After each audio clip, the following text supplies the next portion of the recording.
वो बात सही है, कहीं से पढ़ लो, लेकिन दिन में एक बार मेरे साथ में मुलाकात जरूर हो। ये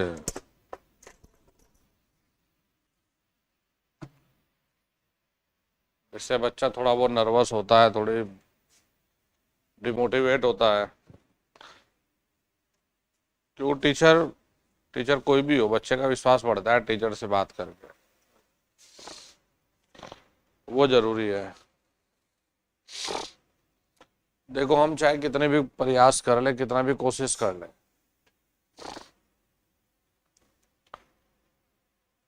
बच्चे को करना बाद में वही होता है जो उसके खुद के दिमाग में होता है। हमारे हमें बच्चे समझते हैं कि तो ऐसे ही पता नहीं इनका क्या लालच होगा, क्लास में बोल दिया। कई बार तो जैसे बच्चे ये भी गलत समझ लेते हैं, मैं बोलता हूँ कि इधर उधर मत भटकिए। इसका ये मतलब नहीं है कि मैं भाई किसी से इनसिक्योर हूँ। मेरी अपनी एक अलग पहचान है, मुझे क्या फर्क पड़ता है किसी से।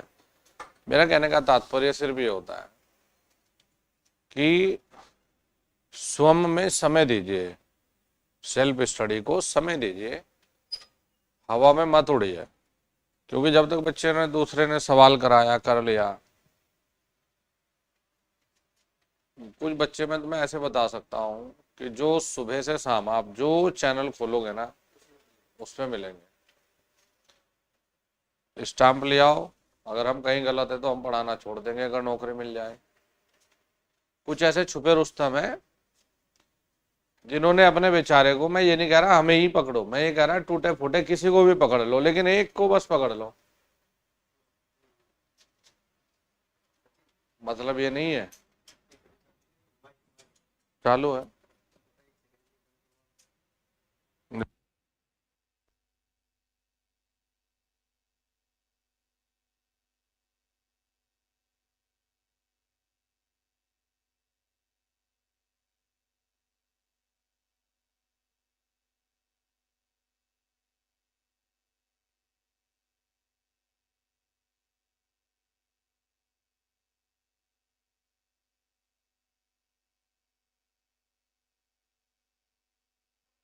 बात वो है, इसमें चाहे सुमित हो या बाकी कोई भी हो, भाई देखो हमारे जो दिमाग की प्लानिंग होती है वो कोई ही सीमित बच्चा होता है जो समझ पाता है, जो इम्प्लीमेंट कर पाता है अपने जीवन में। हमें पता है कि लास्ट में विलन हमें ही बनना है। बच्चे ने अपनी तो देखनी है नहीं, भाई तूने सुना भी है कुछ ना करनी, हमने कहा तो करनी वही है जो खुद के दिमाग में या अपने हिसाब से, अपना जो अपने कंफर्ट जोन के हिसाब से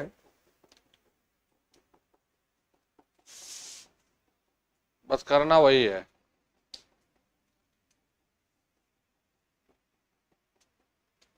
नहीं तो मशीन जैसे हम लोगों ने 70 या 80 घंटे में पढ़ा है,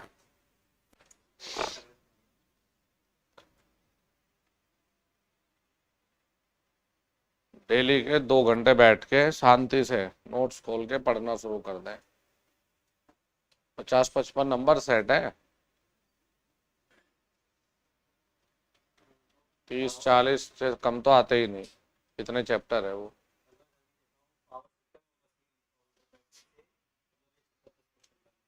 तो वही है ना कि पढ़ नहीं रहा बच्चा। जैसे पावर या ट्रांसमिशन डिस्ट्रीब्यूशन खत्म हुआ है तो इससे 12-15 सवाल है इन चैप्टर से, 10 से तो ज्यादा ही ज्यादा है। तो चीजें तो सारी है, लेकिन या तो जीवन में खुद के हिसाब से कि बस ये तो मैं तो ये करके देखूंगा, ये करके देखूंगा। और इसलिए हमें पहले ही पता भी है, मैंने क्या कहा था आपको कि मुझे पहले ही अंदाजा रहता है कि इसका क्या है, इसका क्या है। कुछ लोगों का ये चल रहा है कि बस तैयारी का नाम है।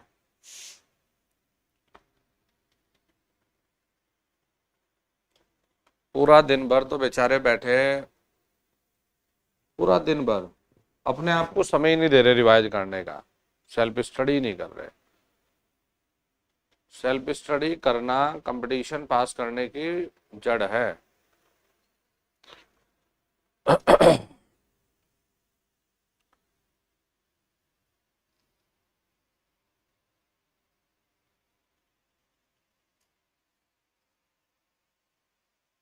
एक ये बीमारी दे दी इसमें कमेंट वाली, आधे ज्यादा बेचारे इसमें बर्बाद है, पता नहीं क्या क्या अपना लिखते रहते हैं।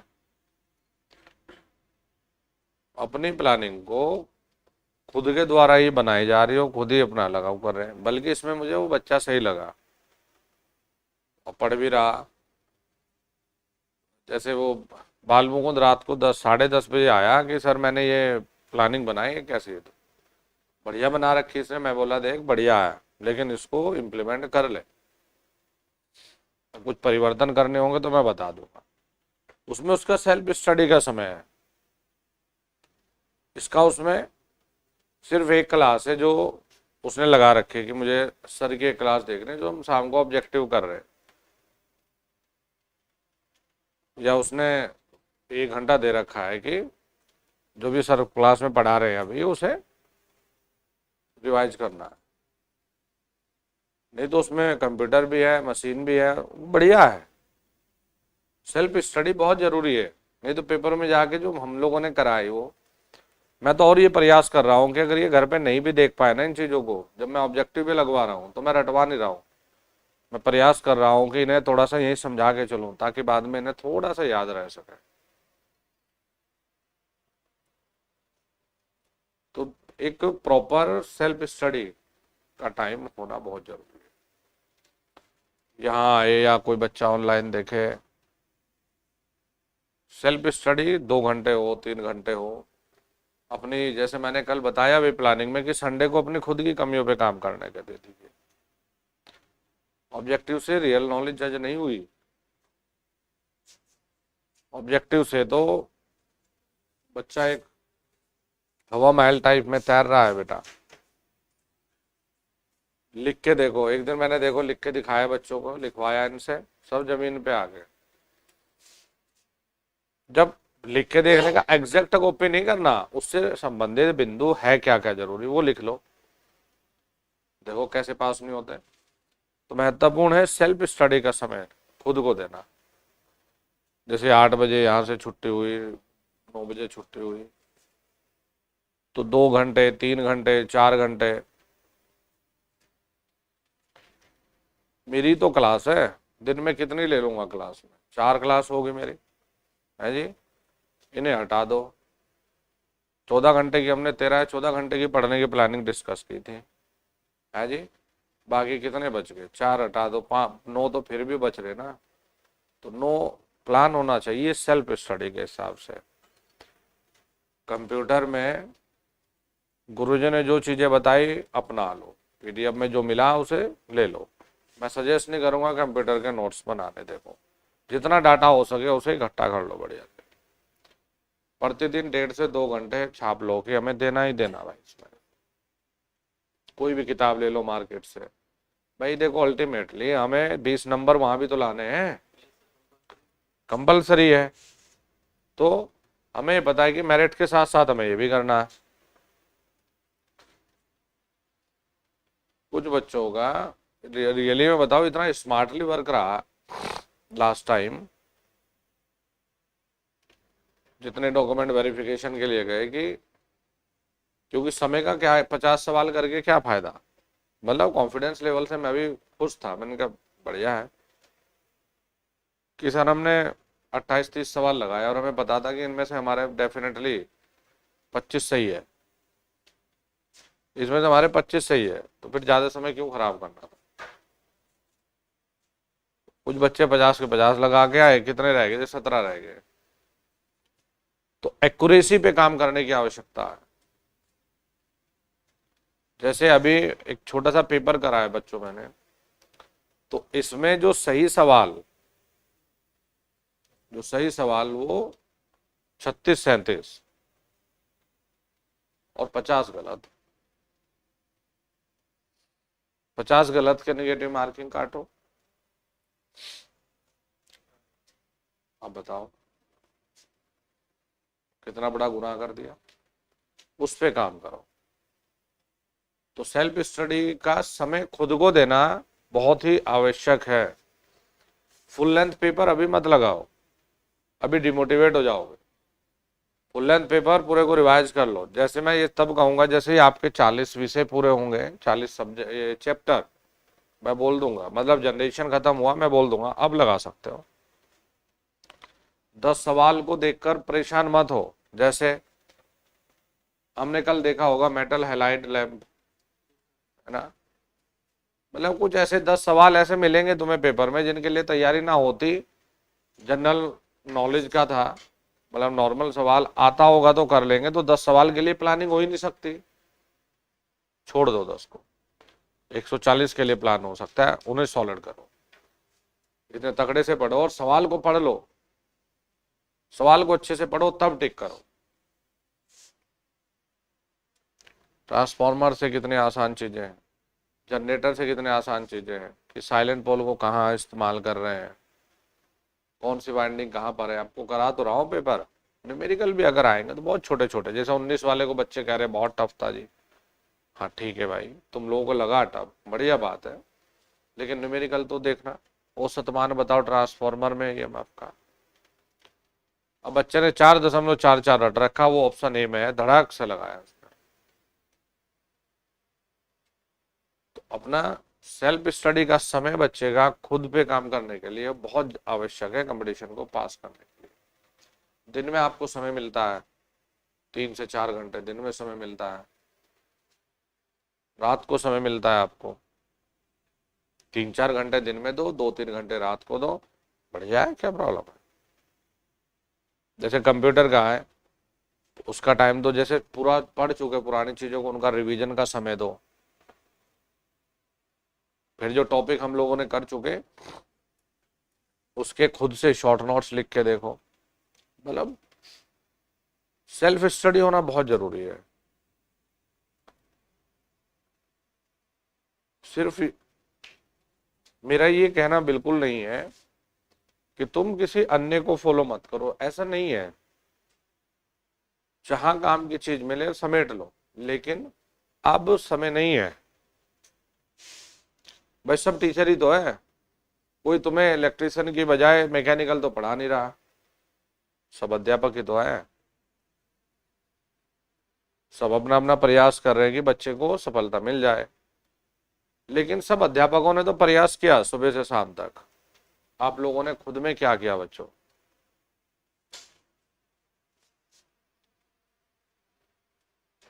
आपने खुद में तो कुछ नहीं किया ना। सामने ऑब्जेक्टिव हम लोगों ने लगवाए, आपने सुने, आपने थोड़ा दिमाग लगा लिया, तो आपका खुद का तो प्रयास कम है इसमें, लेकिन टीचर का मेहनत ज्यादा है।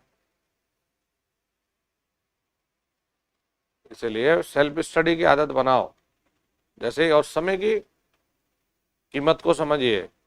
ये नहीं कि आए थे खाना खाने जी, चलो 1 घंटा थोड़ा इधर कोई ले ले, इधर घूम ले। समय की बचत करना सीखो। ये ऑनलाइन में भी है बच्चे, इन्हें भी मैं यही समझाता हूँ, यही बोलता हूँ कि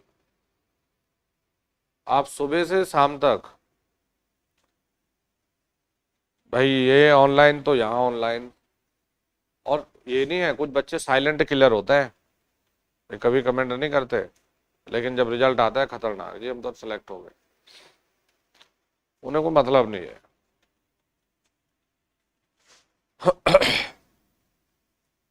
तुम सुबह खोलो क्लास, तब भी किसी भी खोल लो, उसकी हालत तो यह है जहां 100 बच्चे भी देख रहे होंगे बेचारे, तब भी इनमें भी होंगे, किसी को नहीं छोड़ेंगे। और सेम, सबको same comment, you are great,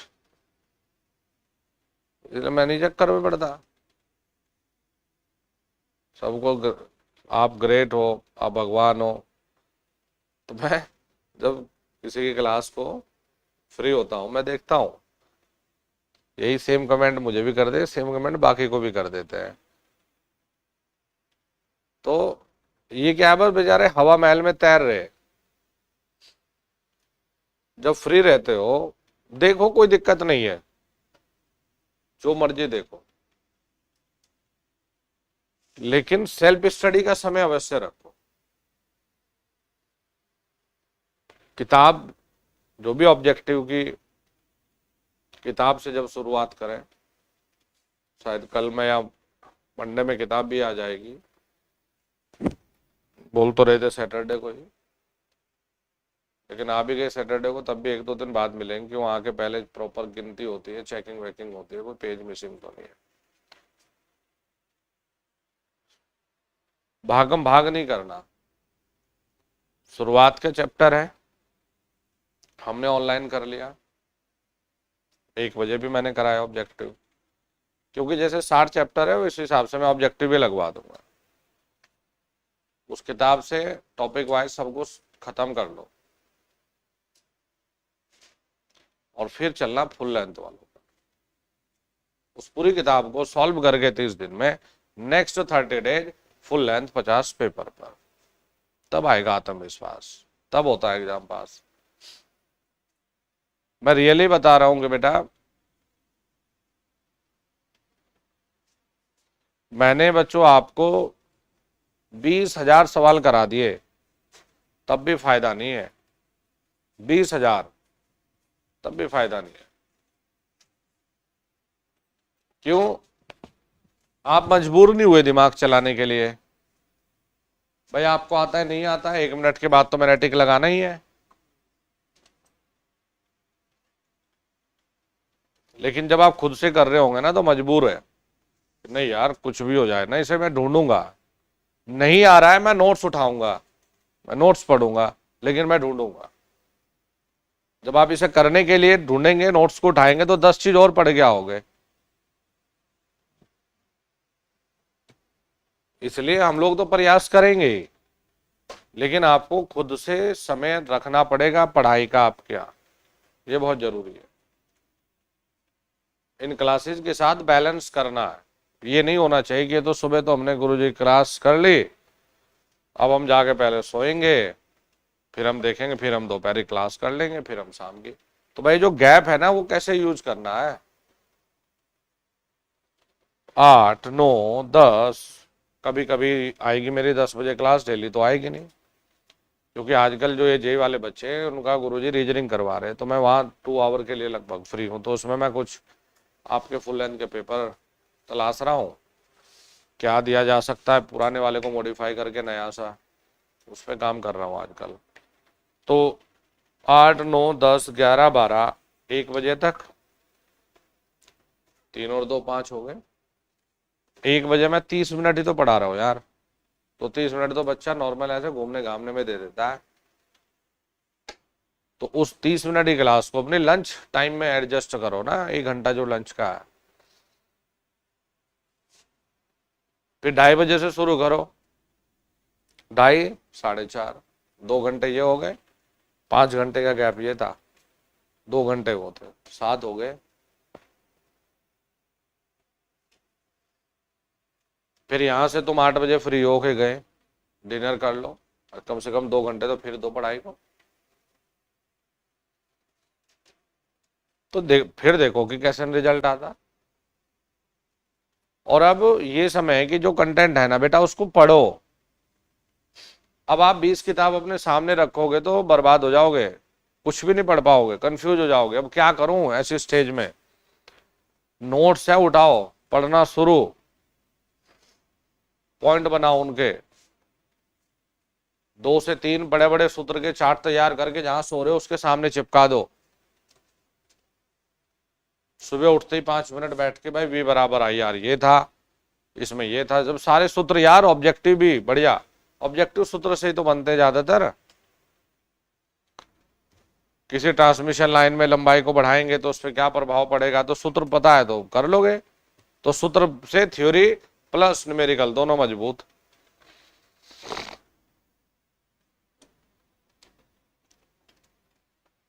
चलो जी, अंडरग्राउंड केबल कराते हैं।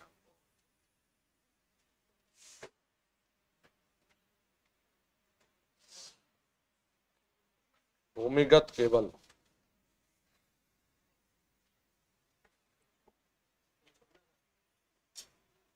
ना ना, अब तो धीरे धीरे समाप्ति की तरफ है, अब क्या छोड़ना, अब छोड़ना नहीं है। अरे डीसी सीरीज मोटर करानी रखी तुझे? अ-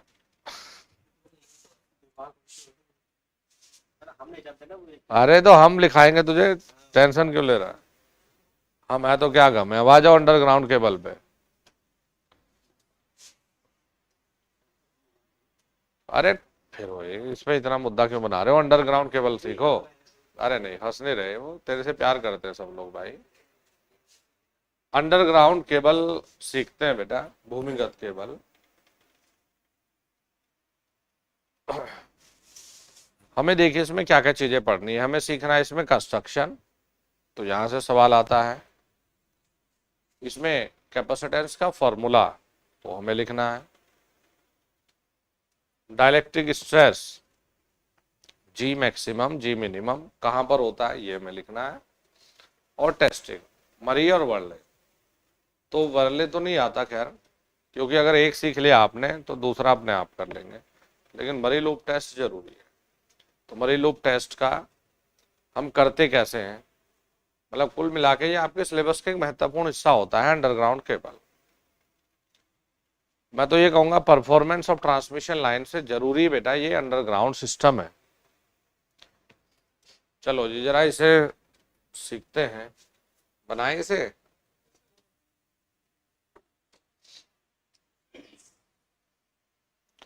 पहले इसमें ये लिखिए, इस तरफ लिखिए ओवरहेड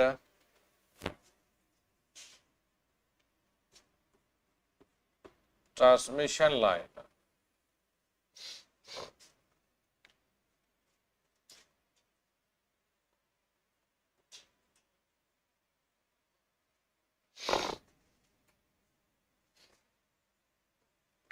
और ये है बेटा अंडरग्राउंड सिस्टम, अंडरग्राउंड केबल।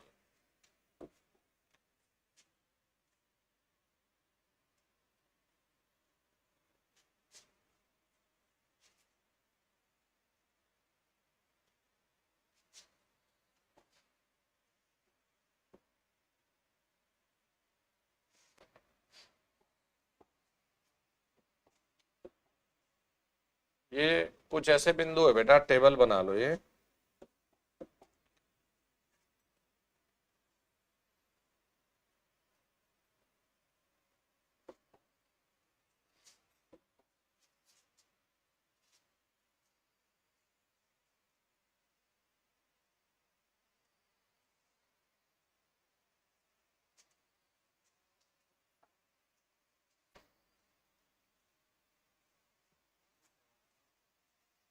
देखो,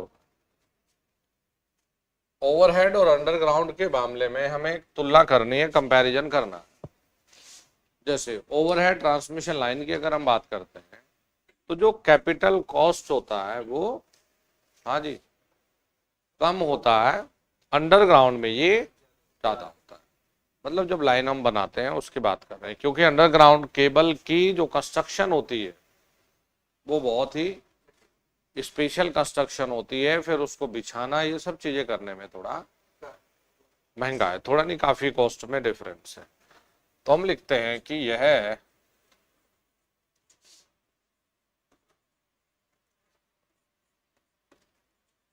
महंगा होता है और यह सस्ता होता है। ओहो, अच्छा नहीं नहीं, ये मैंने ये लिख के ना, बोला सही मैंने, वो देखा कि मुझे लगा इधर ओवरहेड है।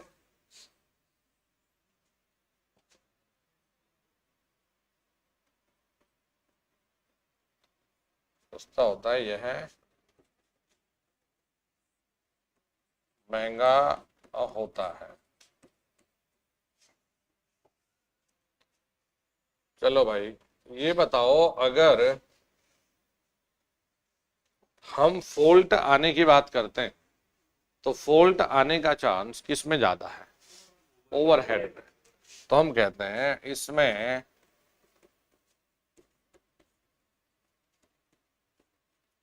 फॉल्ट का चांस ज्यादा है। इसमें फॉल्ट का चांस काफी कम है। ठीक है जी, इसमें फॉल्ट का जो चांस है वो काफी कम है। क्यों? हमने एक बार बना दिया, जमीन में अपना रख दिया, लेकिन यहां हवा चली तब तार टूटने का डर है, आकाश से बिजली का डर है। चलिए अब ये बताइए जरा कि जो ऑपरेटिंग कॉस्ट होता है या कहीं की जो मेंटेनेंस है वो किस में ज्यादा है? ओवरहेड में। उसमें मेंटेनेंस कम है।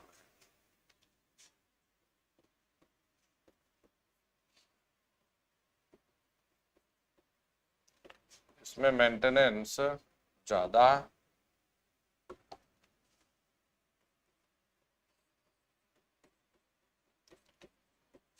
होता है।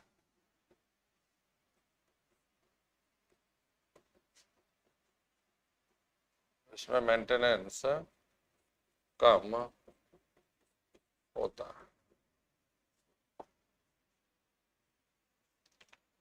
तो ये बताओगे कि नजदीकी दूर संचार लाइन से इंटरफेरेंस किसमें होता है?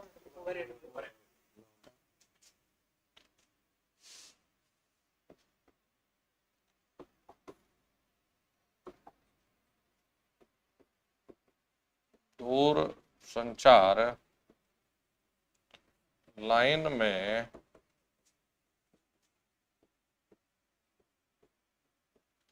इंटरफेरेंस होता है।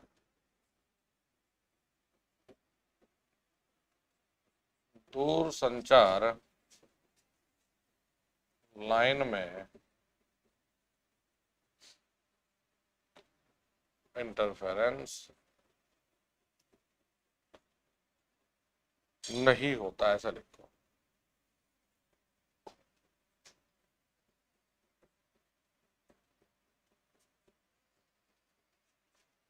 ठीक है भाई। अरे ये ऊपर है ना, इसलिए तो दूर संचार लाइन से इंटरफेरेंस, इसका कोई लेना देना ही नहीं बेचारे का।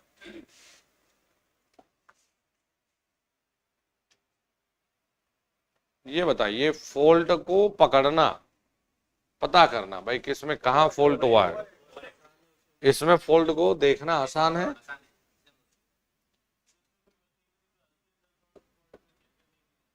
किसमें? अंडरग्राउंड में टेस्टिंग करते हैं हम। वो जो तो मशीन बता रहे हैं वो मरी लोग टेस्ट ही तो करते हैं हम लोग उससे।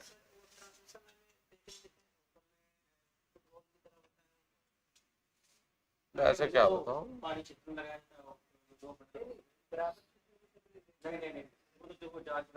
अब यार भाई अब चुप बैठ जाओ, मुझे चित्र दिखाना क्या, वैसे मैं क्या बताऊं, क्या गोल गोल क्या बोल जैसा होता है।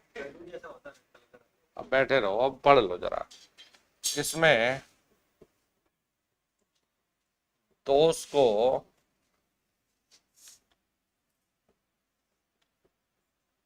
ढूंढना आसान होता है, या दोष का पता लगाना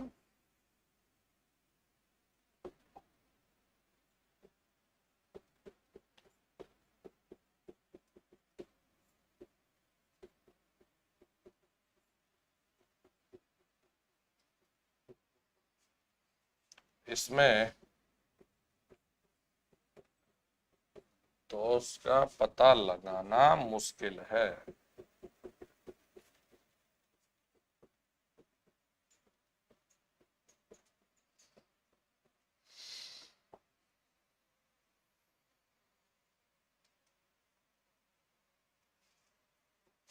इसमें दोष का पता लगाना आसान होता है, उसमें मुश्किल है। आकाशीय बिजली का खतरा इसमें है, इसमें कुछ नहीं है।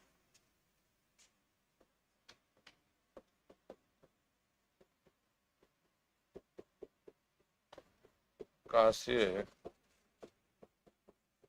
बिजली का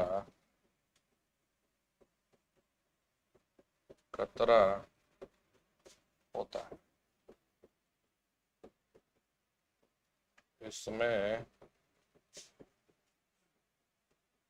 आकाशीय बिजली का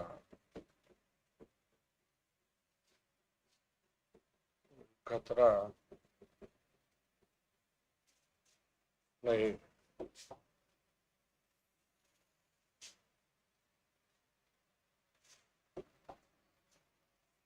ठीक है जी, इसमें खतरा है, इसमें नहीं है। पब्लिक सेफ्टी के हिसाब से अच्छा कौन सा? अंडर।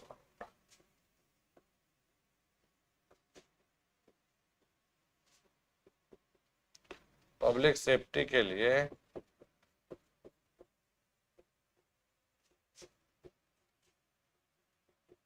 अच्छा नहीं।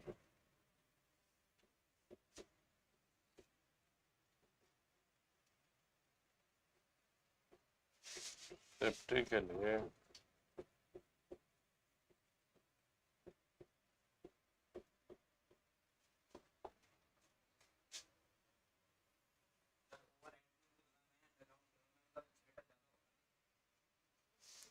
इंसुलेशन, तो इसमें तो कहाँ लगाते हैं इंसुलेशन? उसमें तो बहुत अच्छा खासा पूरा लेयर वेयर चढ़ा के जमीन के अंदर रखना है। तो ये ओवरहेड लाइन के लिए है, ये हमारे अंडरग्राउंड केबल के लिए है। और कुछ बचा याद करो? याद क्या सोचना है? दूर संचार लाइन का हो गया, दोष का पता लगाना हो गया, आकाश बिजली खतरा नहीं, पब्लिक सेफ्टी है नहीं, मेंटेनेंस हो गया।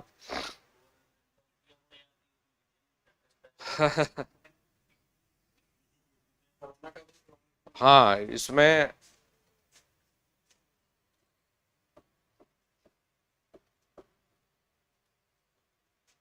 वैसे तो काफी इफेक्ट है फिर। इसमें कोरोना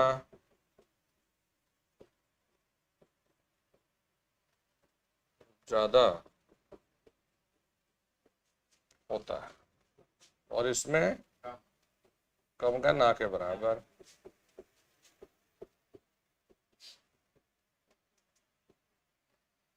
क्योंकि यहाँ नहीं है ना कंडक्टर,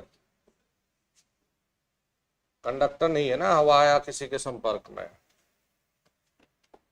इसमें कोरोना नहीं होता लेकिन सीधे।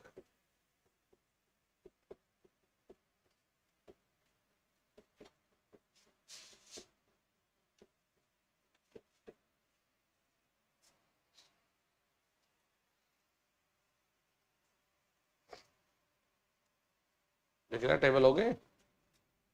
चलो ये अब बनाएंगे हम। ये इसलिए लिखा है क्योंकि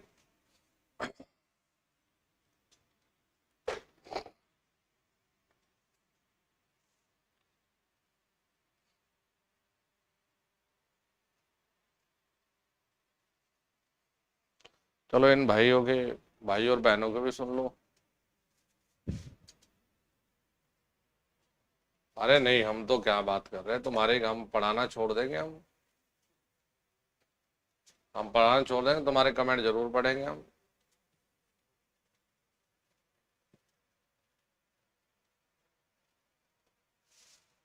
पढ़ाना जरूरी थोड़ा ही है। कंप्यूटर की क्लास होती तो है तुम्हारी शाम को 7:30 बजे, उससे देखा करो यार। अब वही सेम चीजें तुम लोगों को देनी है, वही हम वहाँ कंप्यूटर तो पढ़ लो उसको। ये इसलिए लिखा है क्योंकि इनसे एक बार आपके पेपर में ही TG2 में ही एक सवाल आ चुका तुलना करने से। चलो जी अब लिखेंगे अंडरग्राउंड। क्या लिखा तो है? अंडरग्राउंड केवल महंगा बनता है, ये ओवरहेड सस्ता पड़ता है उसकी तुलना में। मेंटेनेंस की बात करें तो वो ओवरहेड में ज्यादा है और अंडरग्राउंड में कम है। चलो भाई बच्चों इसे लिखो, अंडरग्राउंड केबल की बनावट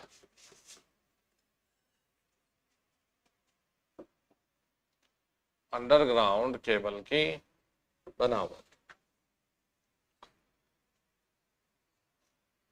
अब इसकी बनावट से भी एक सवाल है।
इससे न्यूमेरिकल भी आता है भाई। है क्या? हाँ अभी देखते रहो, इसमें न्यूमेरिकल भी आता है। कभी इस बेचारे को हल्के मिलो तुम।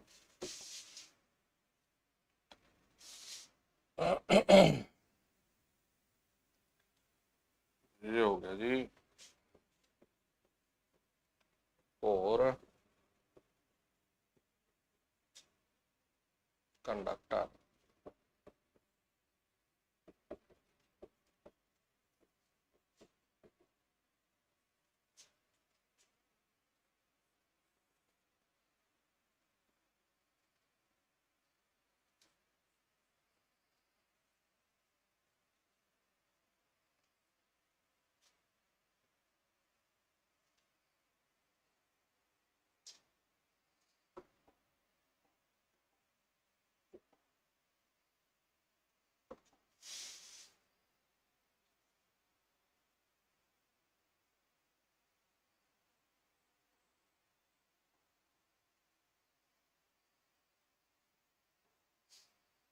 ये बना दी मेटालिक शीट। बनावट से भी सवाल आता है इसका।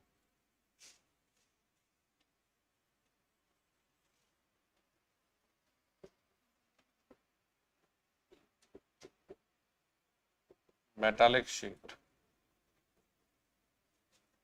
अभी लिखाऊंगा आपको कौन सी क्या करते किस पदार्थ की होती है।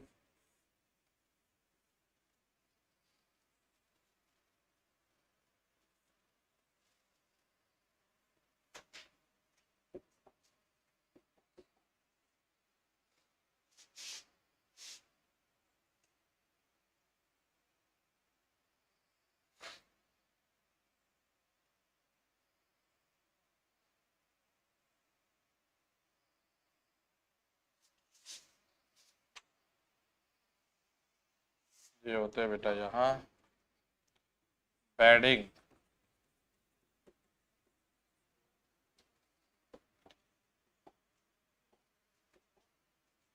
फिर करते हैं प्यारे बच्चों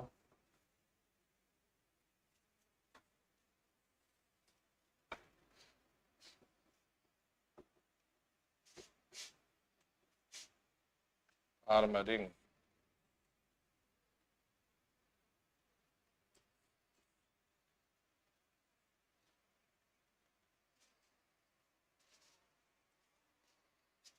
और बेटा ये बना दिया सर्विंग।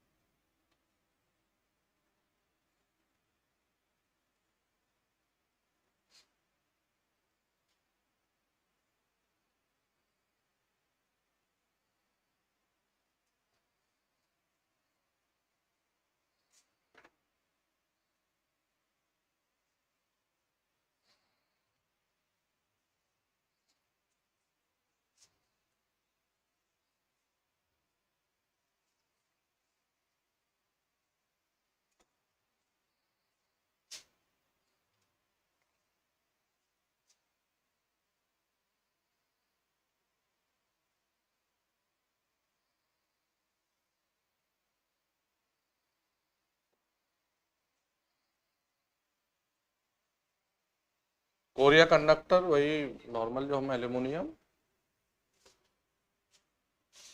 भाई कॉपर का कर ले लेकिन इरादा मजबूत हो फिर पैसा खर्च करने का।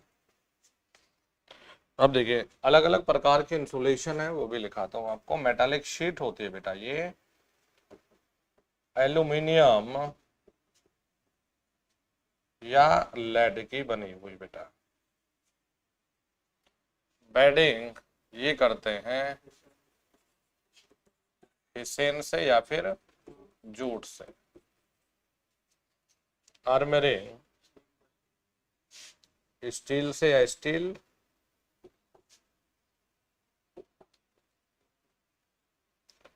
हम किससे कर रहे हैं, स्टील या स्टील टैप से, डबल ये लिया।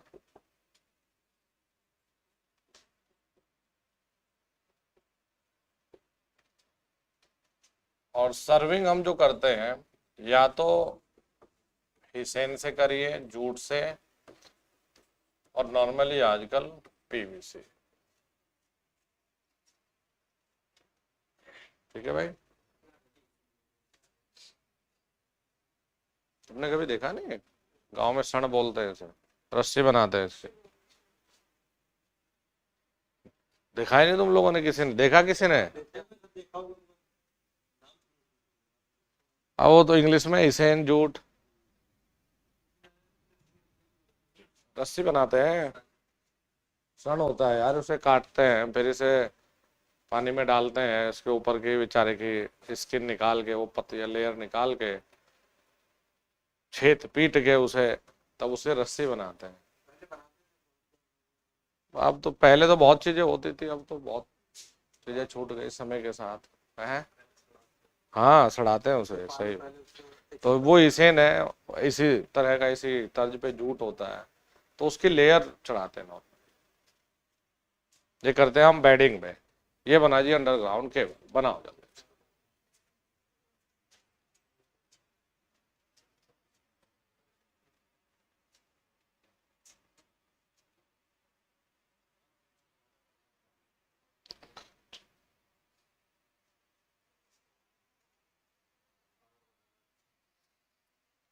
चले लिखें इसके बारे में। हाँ हाँ बना लो।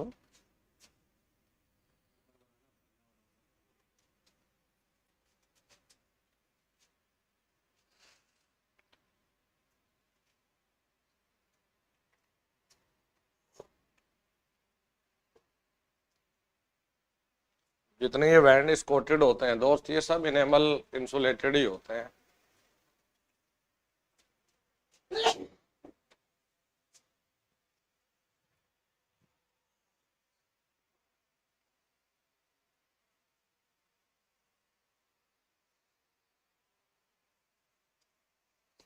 ये मैंने आज बहुत जल्दी बनाया।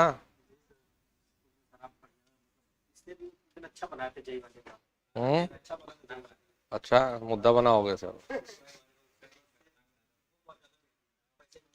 अब तो वो बनाया हमने 2 मिनट में, वो बनाया था। नहीं नहीं, ये भी रियली लग रहा है, बस तुमने महसूस नहीं किया ऐसे।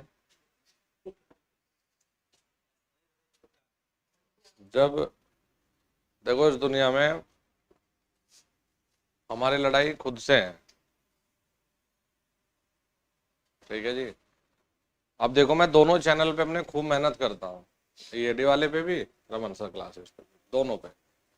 अब लोग इसका पता नहीं क्या क्या निकालते हैं। मेरी लड़ाई किसी से नहीं है और मेरा कंपटीशन खुद से है, मैं दोनों पे।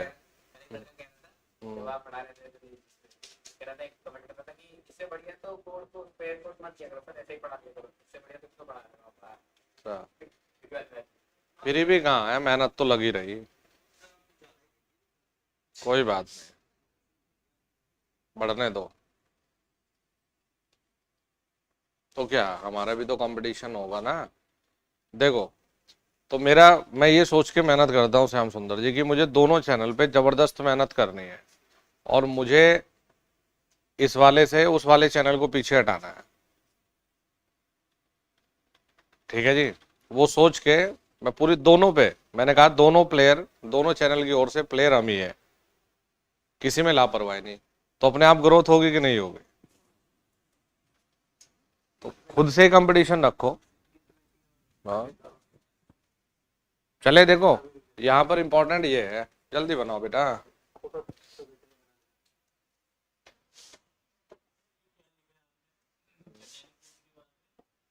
मेटालिक, एल्युमिनियम और लेड, आर्मरिंग,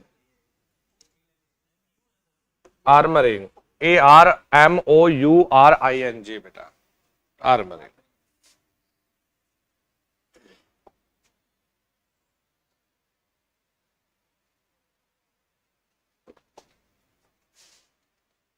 चलो, नहीं खत्म किए बिना जाने नहीं दूंगा, एक दिन में एक चैप्टर है ये, तुम चाहे आधे घंटे में एक बना लो।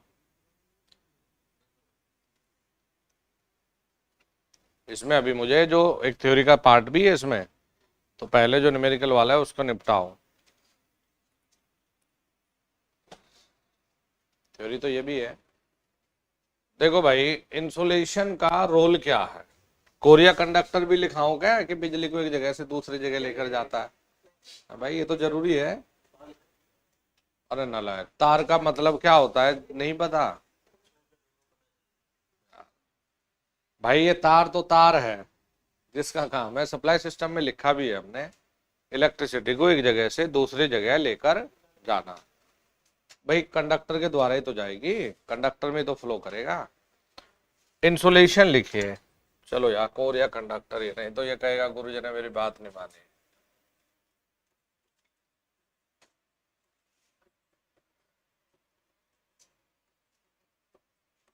इसके द्वारा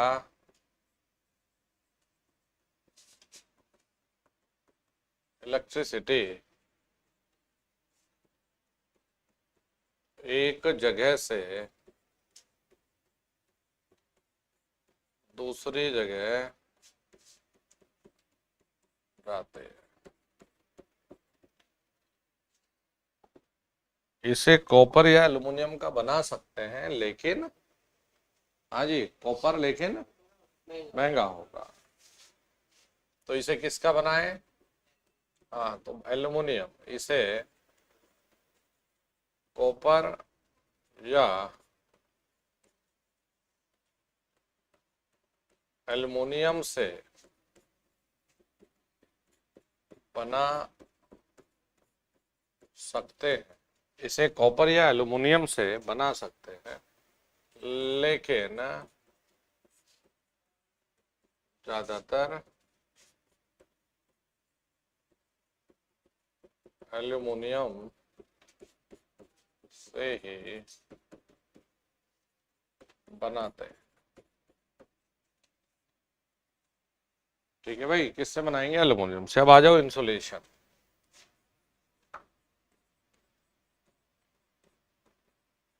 बताओ भाई बच्चों, इंसुलेशन में क्या क्या करें?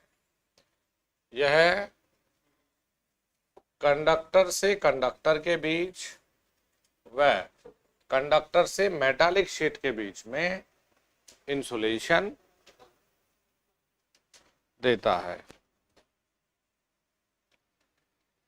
देखो, इसमें अलग अलग कंडक्टर को भी, तार को भी इंसुलेट करेंगे, और मेटालिक शीट में रखने से पहले भी वो पूरी लेयर चढ़ाते हैं हम लोग। यह कंडक्टर से कंडक्टर, यह कंडक्टर से कंडक्टर के बीच व कंडक्टर से मेटालिक शीट के बीच इंसुलेशन देता है।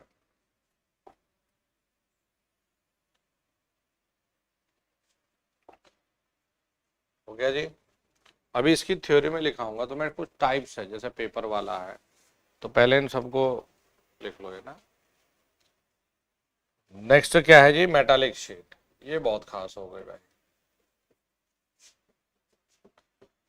मेटालिक शीट, ये तो पूछता ही है किसकी बनी हुई है, एल्युमिनियम लेड, लेकिन ये भी पूछता है क्यों इस्तेमाल करते हैं। यह इंसुलेशन को नमी से सुरक्षा प्रदान करता है। इसे एल्युमिनियम या लेड से बनाते हैं। इसे बेटा हम एल्युमिनियम या लेड से बनाते हैं।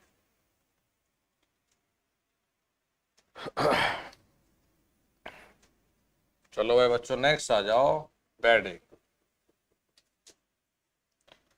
देखो बड़े कमाल की चीज है बेडिंग भी। एक मैकेनिकल में बेसिक प्रॉपर्टी हुआ करती है बेटा, क्या होती है कि यदि दो अलग अलग मेटल को हम आपस में कांटेक्ट में ले आए तो कोरोजन, जंग लगना शुरू हो जाता है, जिससे एक दूसरे को काटने लग जाती है। तो अब यार आर्मरिंग स्टील का है, मेटालिक शीट एल्युमिनियम या लेड का है, दो अलग अलग मेटल है, कांटेक्ट में आएंगे तो जंग लगेंगे। तो हम लोगों ने दोनों के बीच में कोरोजन या जंग लगने से रोकने को दोनों के बीच में एक हिसेन या जूट की लेयर फैला दी।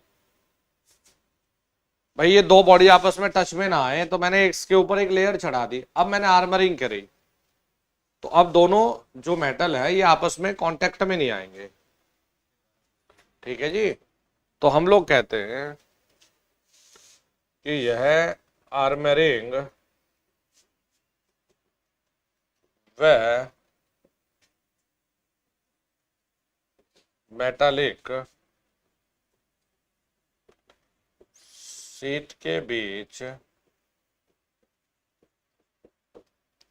जंग लगने से सुरक्षा प्रदान करता है।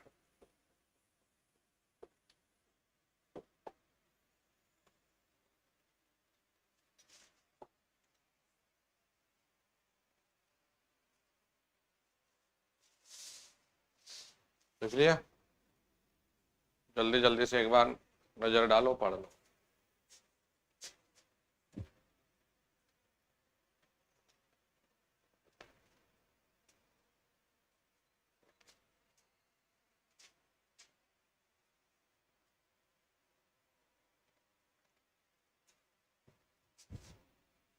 अब सूरज जी नहीं पढ़ा है तो बेटा पढ़ो। अब लक्ष्य बैच में इसलिए लेक्चर ज्यादा है, हम 1-1.5 साल से लक्ष्य बैच पढ़ा रहे हैं, तीसरी बार पढ़ा रहे हैं। हाँ तो देखो ना, एक सीक्वेंस है भाई ये सिम्बास वाले। इतना भी क्या मुश्किल है सिम्बास विम्बास। भाई कोर है, हमें पता है, इंसुलेशन है, उसके बाद सीट में रखना है, उसके बाद हमें बेडिंग करनी है, आर्मरिंग करनी है भाई ये। हाँ तो एक प्रॉपर सीक्वेंस में लेयर याद होनी चाहिए जी, पहले कौन से करेंगे, किसके ऊपर क्या करेंगे, तभी तो बनवाए ये इसी सवाल के लिए है ये।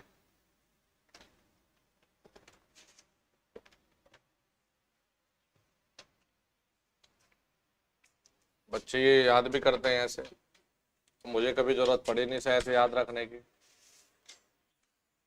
Core, insulation, metallic sheet, bedding, armouring, serving. चलो जी नेक्स्ट है बेटा, देखो आर्मरिंग। आर्मरिंग से सवाल आया, आर्मरिंग बड़ी खास है ये, तभी तो ये बेचारा बहुत महंगा है।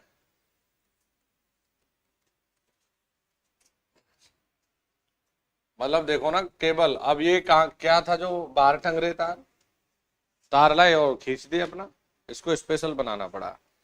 यह यांत्रिक शक्ति बढ़ाता है, यह केबल की यांत्रिक शक्ति को बढ़ाता है। अब देखिए हम क्या करने वाले हैं यहाँ,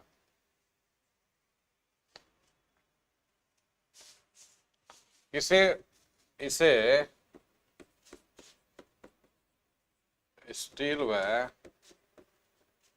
स्टील की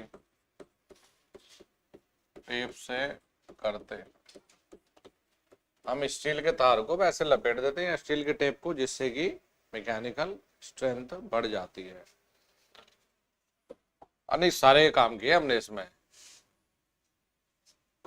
सर्विंग को ऐसे मत लिखिएगा, सर्विंग तो एक फाइनल टच है भाई, एक, हाँ, अच्छा दिखने के लिए एक फाइनल लेयर है कि जिससे पूरी अपना जो केबल है उसे फाइनली हमने फिनिश कर दिया। तो सर्विंग का फायदा भी है कि सर्विंग से जो आर्मरिंग वगैरह ये सब अपना सेफ हो गए। तो सर्विंग एक फाइनल लेयर है जिसे हम नॉर्मली आजकल पीवीसी से कर रहे हैं।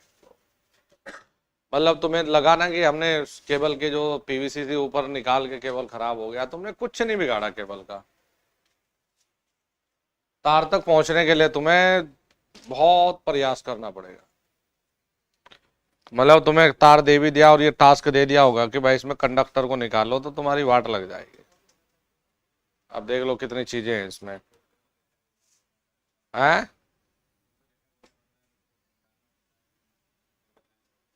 तो बड़ी मेहनत है इसमें। चलो जी नेक्स्ट लिखिए इसमें, इंसुलेशन प्रतिरोध।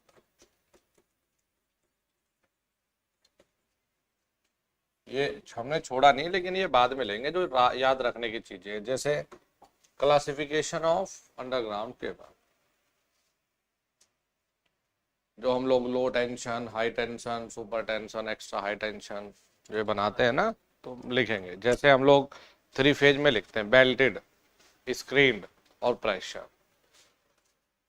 ठीक है, जो सबसे पहला केबल था एच टाइप ना, जो तो हेस्टर होल्डर जो वैज्ञानिक थे उनके नाम पर था, तो उन्होंने एच से नाम शुरू होता था तो उसका नाम एच केबल रख दिया।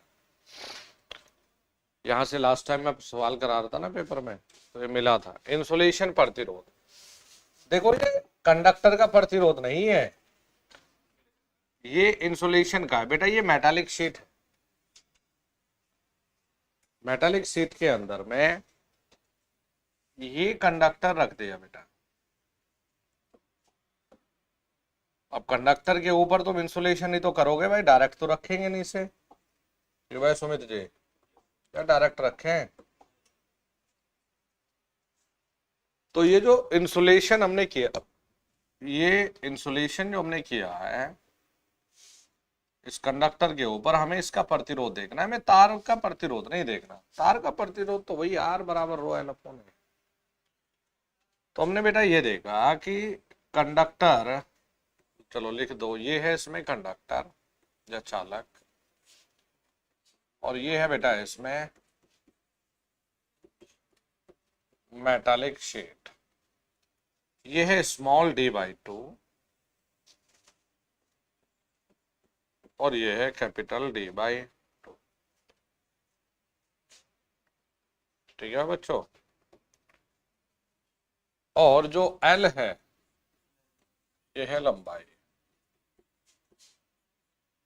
तो R बराबर में rho upon 2πL log E capital D upon small d। देखिए कैपिटल D है मेटालिक शीट का व्यास, ठीक है भाई, और स्मॉल d है चालक का व्यास। ठीक है भाई बच्चों, तो ये बताओ इंसुलेशन प्रतिरोध, इंसुलेशन प्रतिरोध का लंबाई के साथ रिश्ता क्या आया है? Very very important. क्या आया है? Inversely proportional. Very very important. प्रतिरोध का लंबाई के साथ में रिलेशन क्या है? व्युत्क्रमानुपाती है। और कंडक्टर में जी समानुपाती था, लेकिन ये इंसुलेशन की बात हुई है, तो ये आ जाता है प्रतिरोध व लंबाई, यानी इंसुलेशन प्रतिरोध, इंसुलेशन प्रतिरोध व लंबाई के बीच में जो रिश्ता है वो है R inversely proportional to length. चलो जी फिर नेक्स्ट लिखेंगे। हाँ हाँ लेंथ है, लंबाई।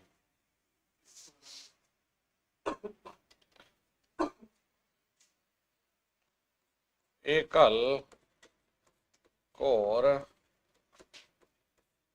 केबल के लिए धारिता। एकल कोर केबल के लिए धारिता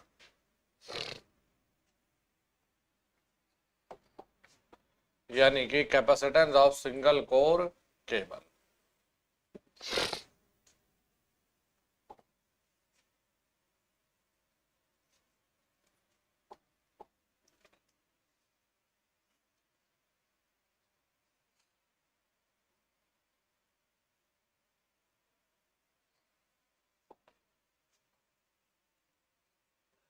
ये है जी D/2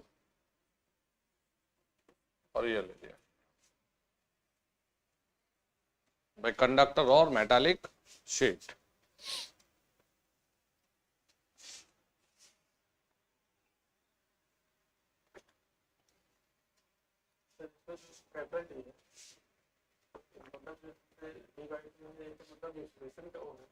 नहीं भाई ये मेटालिक शीट है, ये यहाँ से ये मेटालिक शीट ही तो है, कैपिटल डी है मेटालिक शीट का व्यास। जो इंसुलेशन है ना दोस्त, ये तो यहाँ से यहाँ भर रखा है, ठीक है जी।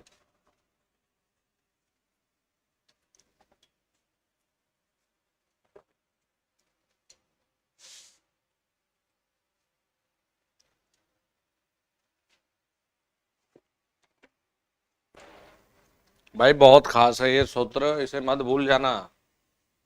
से नॉर्मल सवाल देता है 100 किलोमीटर के लिए इतना है, 200 के लिए बताओ, नॉर्मल सवाल। सर्विंग रह नहीं गया रे, सर्विंग लिखा है नहीं तुम्हें है? वो तो चालक का होता है, ये इंसुलेशन का प्रतिरोध है, वही तो गलती करते हैं बच्चा।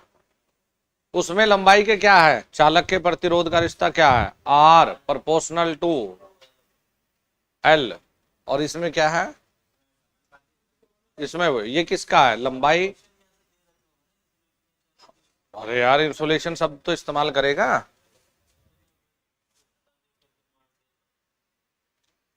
नहीं नहीं बिना पढ़े नहीं करना, ये गड़बड़ हो जाएगा। बच्चा कह रहा है कि सर D/2 क्या है, भाई बताना। D व्यास है तो D/2 ये त्रिज्या नहीं होगी भाई, तो हमने त्रिज्या लिखा था ये,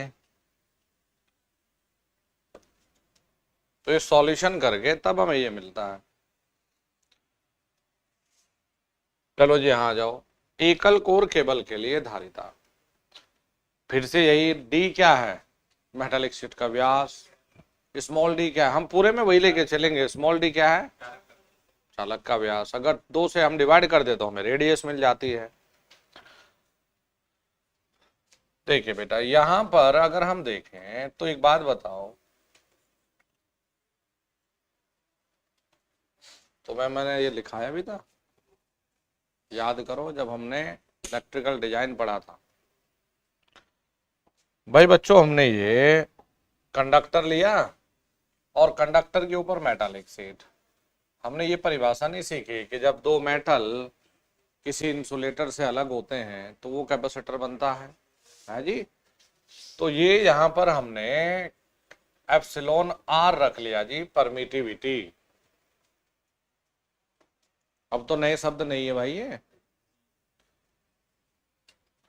तो देखो जी सिंगल कोर केबल के लिए सूत्र होगा C बराबर में 2πε0 एप्सिलॉन R और log E D/R फैराड पर मीटर। पर मीटर पता है क्यों है, 1 मीटर दूरी के लिए, या ऐसा लिख लो फैराड पर यूनिट लेंथ।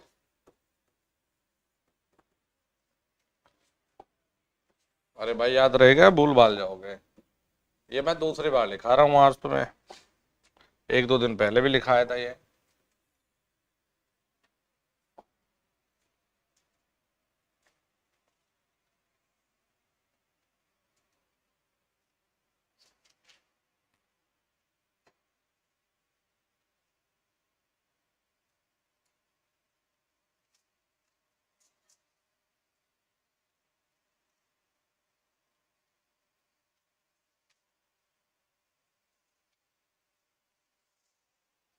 मेरे से पूछो बेटा।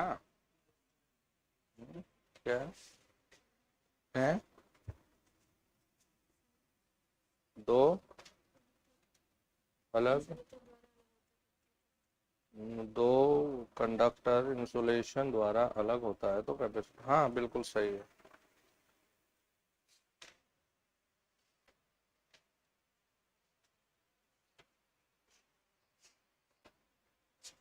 ठीक है जी, चलो नेक्स्ट लिखो। 3 कोर केबल के लिए धारिता। 3 कोर केबल के लिए धारिता। हाँ एक ही नहीं बनाया, देख एक ही तो तार बना रखा। 3 के लिए आप बनाएंगे, देखो टेंशन क्यों ले रहा है दोस्त, सब हो जाएगा। देखो ये मेटालिक सीट है भाई, एक मेटालिक सीट के अंदर एक कंडक्टर रखा तो एकल कोर, 3 रखेंगे तो 3 कोर। तो हमने इसमें 3 कोर रख दिए, जैसे इनकी ना डेरिवेशन भी होती है बकायदा। तो अब वो इतनी लंबी चौड़ी है, फिर कुछ फायदा आपका होना नहीं। जेईई में तो खूब माथा पच्ची करनी पड़ी इनमें, क्योंकि इसलिए यार देखो ना, इसलिए करानी पड़ती है जेईई में। एसएससी जेईई में फिर मेंस भी एग्जाम होता है, तो ऑब्जेक्टिव के हिसाब से करते तो डायरेक्ट लिखा देते, अब उनका मेंस एग्जाम लिखने वाला होता है, तो फिर इन्हें सब चीजें बता के अपना कराना पड़ता है। आपका कुछ ऐसा मैटर है नहीं। 3 लगा दिए जी, 1 2 3।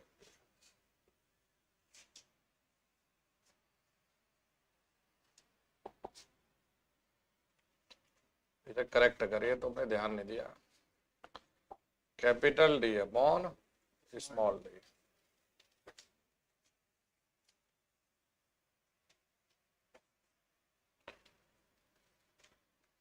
हाँ भाई बच्चों, 2 तार के बीच, ये भी तार है, कोर है, ये भी कोर है, इसके बीच में लगने वाला कैपेसिटेंस कहलाएगा सीसी।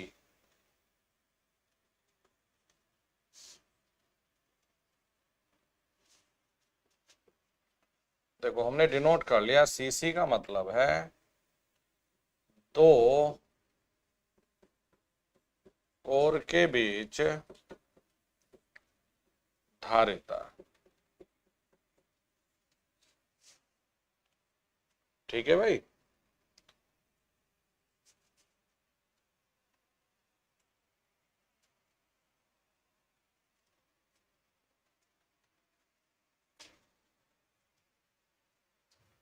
अरे अर्जुन जी, पेपर ही बना के दे दे।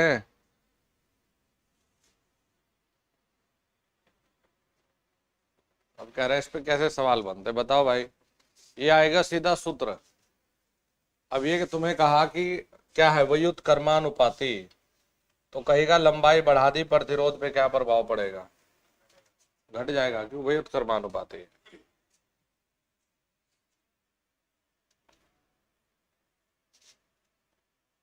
ये है बेटा सीई। भाई देखो, कंडक्टर मेटालिक शीट भी तो कंडक्टर है, तो जब इनके बीच में कैपेसिटेंस हो तो इसके बीच में भी लगेगा, और ये है जी सीई, और बेटा ये भी है सीई।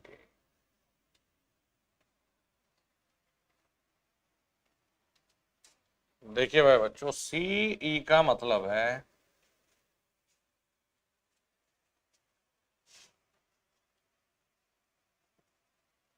बता भाई सुमित बाबू, हम conductor to metallic sheet capacitance, अरे जो कॉमन है ना पूरी की पूरी है तो मेटालिक शीट है, जो कॉमन बॉडी होती है, सब मेटालिक शीट कहो, अर्थ मानो, जो मर्जी लिखो।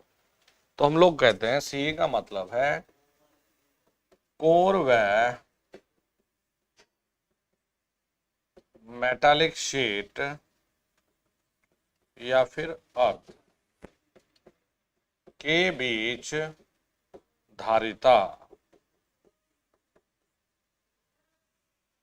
ठीक है जी।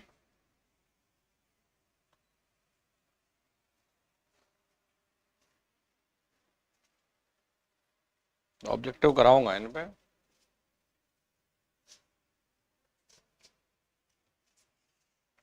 तो देखो बेटा याद रखिएगा, इन सब का कैलकुलेशन करके जो पर फेज कैपेसिटेंस आप लिखेंगे, भाई इतने सारे बन गए। अब एक फेज में तुल्य कैपेसिटेंस कितना है वो तो हमें कैलकुलेट करना था। अब यहां तो था ही एक फेज, तो सी एन का मतलब है 3 CE प्लस में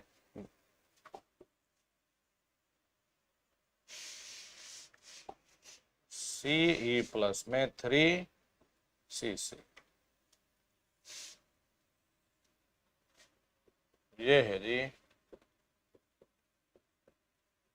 प्रत्येक फेज में धारिता। अब देखो मैं न्यूमेरिकल पूछता हूं, CE प्लस में 3 CC। एक फेज में जो कैपेसिटेंस मिला है वो है CE प्लस में 3 CC।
अभी तो वेदर फोरकास्ट में बारिश दिखा रहा है।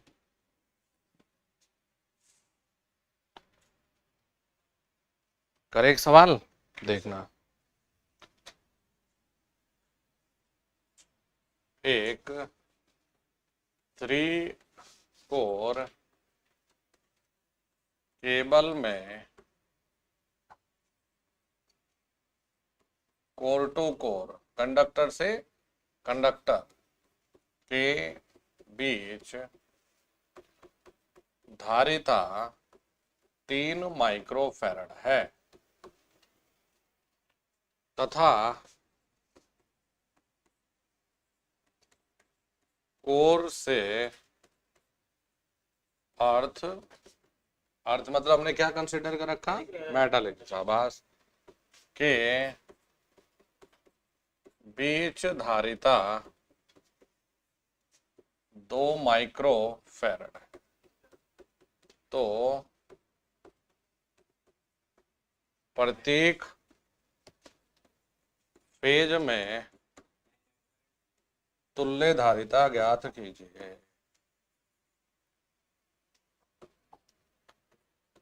तुल्य धारिता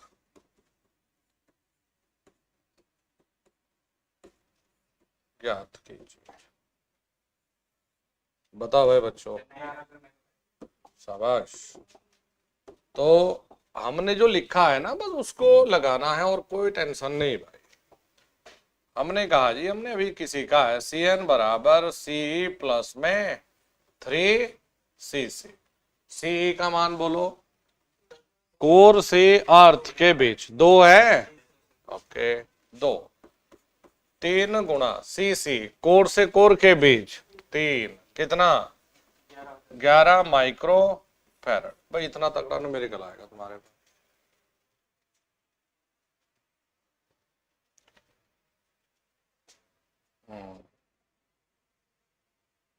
सर नो, अरे साहब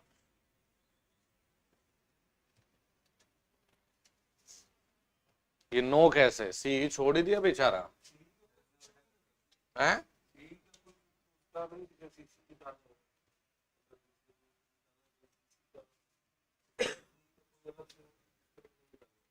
सी तो पहले से स्टार में ध्यान से देखना, हमने कुछ अलग थोड़ा ही किया, इसमें 3-4 स्टेप थे, मैंने वो नहीं कराया क्योंकि वो डेरिवेशन था। देखो अगर तुम डायग्राम को ध्यान से देखो, सी सी सी सी सी सी डेल्टा है, सी सारे स्टार में है क्योंकि ऊपर एक कॉमन पॉइंट से जुड़ रहे हैं ना, मेटालिक सीट एक ही तो है। डेल्टा को स्टार में बदलो कैपेसिटर में, 3 गुना होता है, तो C+3C बात वो थी। तो इसमें 2-3 डायग्राम बनवाने थे, फायदा नहीं था।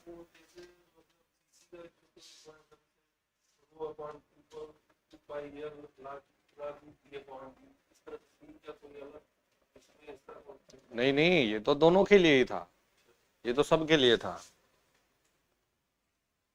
देखो ये तो तब था जब एक था, तो ये हमने लागू कर दिया, इससे तो हम एक एक का निकाल देंगे। यहाँ देखो, इससे हमने अकेले अकेले का निकाल दिया जी। ये जो फॉर्मूला हमने लिखा है ना, ये हमने एक कंडक्टर और मेटालिक शीट के बीच में लिखा है, इसी फॉर्मूले के द्वारा निकाल के हमने ये अलग अलग कंडक्टर और मेटालिक शीट ये हमने कैलकुलेट किया है। तो वो मान कैलकुलेट करके यहाँ रख के हम अब सॉल्व कर रहे हैं इसे आगे 3 कोर केबल के लिए। हाँ वही तो देगा, एक एक, एक कोर रख के कर सकते हो या भयंकर मुश्किल है? मुश्किल तो है? चलो देखो नेक्स्ट जो टॉपिक है इसी का मैं बता दूं, न्यूमेरिकल का अगर इस सेक्शन से कुछ फेवरेट है तो देखो न्यूमेरिकल के लिए बहुत छोटे छोटे फॉर्मूला है जो आपको याद रखने। लेंथी तुम्हें लग रहा कोरोना पावर लॉस पूछेगा, नहीं पूछेगा, न्यूमेरिकल नहीं पूछेगा। किसके समानुपाती है ये पूछ सकता है, WL²/80 बहुत जरूरी है। सप्लाई सिस्टम पढ़ा है, ट्रांसमिशन हाई वोल्टेज ट्रांसमिशन के एडवांटेज, तो उससे ये कह सकता है यदि ट्रांसमिशन लाइन वोल्टेज को 10% बढ़ा दे इस तरह का, तो लॉसेस पे क्या प्रभाव पड़ेगा। इसके बाद अगर न्यूमेरिकल के लिए कुछ जरूरी है जहां हमें बिना कैलकुलेटर के आंसर मिल सकता है, वो अब ये वाला पार्ट है अंडरग्राउंड केबल का, पूरे ट्रांसमिशन डिस्ट्रीब्यूशन। इसमें फॉर्मूला बहुत है पावर सिस्टम में, लेकिन इसके फॉर्मूला नॉर्मल थ्योरी ऑब्जेक्टिव के लिए जरूरी है। जैसे न्यूमेरिकल यहाँ से थोड़ा सा कम पूछेगा क्योंकि ये इस लेवल के न्यूमेरिकल तो आ सकते हैं, इनमें कोई कैलकुलेटर की जरूरत नहीं है। नहीं तो ज्यादातर में इसमें किसी में log E है, किसी में log 10 है ना, किसी में लंबा चौड़ा फॉर्मूला है। तो जो बड़े बड़े फॉर्मूला है इन्हें तो याद इसलिए रखना है कि हमें अगर ये पूछ लिया कि निम्न में से कोरोना पावर लॉस का कौन सा सूत्र सही है, तो भाई सूत्र आना चाहिए ना, तो इसलिए ये जरूरी है। अब जो नेक्स्ट है हमारा, ये हमें देखना है कि हमारे पास बेटा कंडक्टर और मेटालिक शीट दो है, हमें डाइलेक्ट्रिक स्ट्रेस देखना है। डाइलेक्ट्रिक स्ट्रेस वही जो हमने electric field intensity, dielectric strength आप पढ़ते हो ना, केवी पर सेंटीमीटर, केवी पर एमएम, वही है डाइलेक्ट्रिक स्ट्रेस। और डाइलेक्ट्रिक स्ट्रेस हमें ये समझना है कि भाई अधिकतम कहाँ होगा, ये आ चुका आपके पेपर में, अधिकतम कहाँ होगा कंडक्टर की सतह पर, न्यूनतम कहाँ होगा मेटालिक शीट पर, फिर इनका रेशियो पर पूछ लेता है। तो नेक्स्ट आप लिखेंगे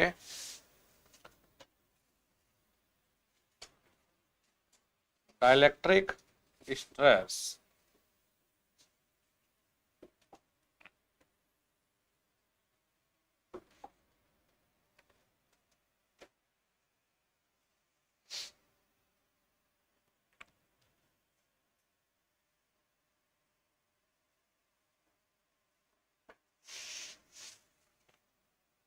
चले भाई।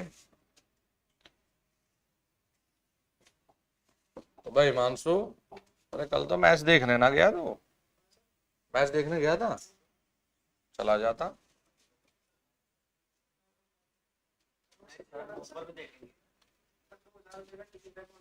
500 का रहे हैं यहाँ इंटरनेशनल स्टेडियम है क्या? रायपुर यहाँ देहरादून में। कल सीधा परसाड़, कल का मैच नहीं देखा तुमने? ये इंडिया लीजेंड्स और इंग्लैंड, जीता कौन है?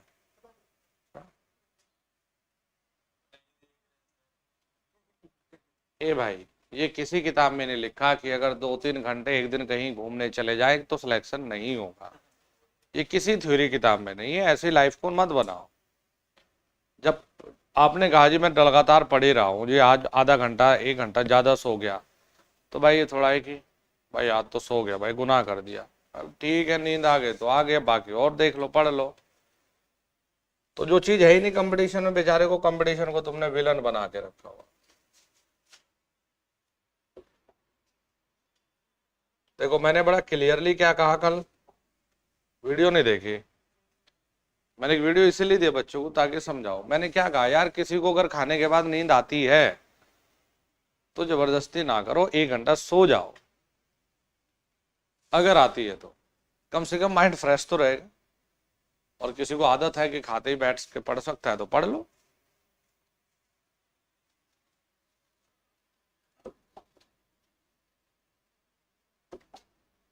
भाई बच्चों, ये वही कंडक्टर पुराना जो चला आ रहा है, जिसकी त्रिज्या वही d/2 और व्यास स्मॉल डी। यही मेटालिक शीट बेचारा जो पुराना चला आ रहा है, d/2 है जी, कोई परिवर्तन नहीं। देखो भाई बच्चों, V यहां पर है वोल्टेज जिस पर ये काम कर सकता है। ओके,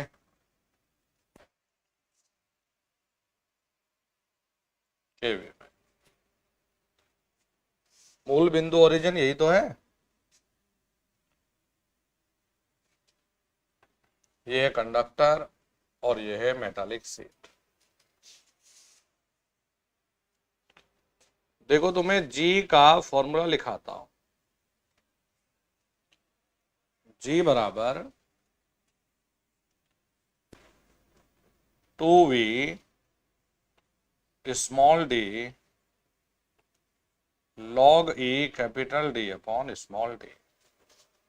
तुम्हें लग रहा है न्यूमेरिकल आएगा इसमें? न्यूमेरिकल इस पे नहीं है, न्यूमेरिकल अब आएगा जो मैं लिखाऊंगा। अच्छा ये बात बताओ, एक सूत्र में तो G बराबर ये है भाई बच्चों, और एक सूत्र में यहां स्मॉल डी की बजाय कैपिटल डी है। देखो स्मॉल डी यही तो है यार, है जी। अगर बटे में स्मॉल डी है, स्मॉल डी कम दूरी है, तो कम दूरी से भाग देंगे तो ये अधिकतम होगा, और ज्यादा दूरी यानी कैपिटल डी, तो ये मामला था जी, ज्यादा दूरी तो ये कम होगा। ये बताओ, क्या चालक की सतह पर, इंपॉर्टेंट भैया, चालक की सतह पर अधिकतम डाइलेक्ट्रिक स्ट्रेस होता है? क्योंकि जो G मैक्सिमम आएगा वो चालक की सतह पर ज्यादा आएगा, इसीलिए चालक के ऊपर जो इंसुलेशन है ना, वो सबसे पहले डैमेज होना शुरू करती है। जो चालक के ऊपर इंसुलेशन चिपकी हुई है, अरे स्ट्रेस अगर हो गई आदमी को तो पागल हो जाता है ना, वो अनबैलेंस कंडीशन है ना भाई। यही तो है भाई, तनाव हो रखा है, जैसे जैसे तनाव हो रहा है तो सो जाता है, क्लास में ही हो चाहे, अभी भी माहौल बना रखा था इसने। तो अगर स्ट्रेस होती है तो भाई तनाव अगर होगा, अबे भाई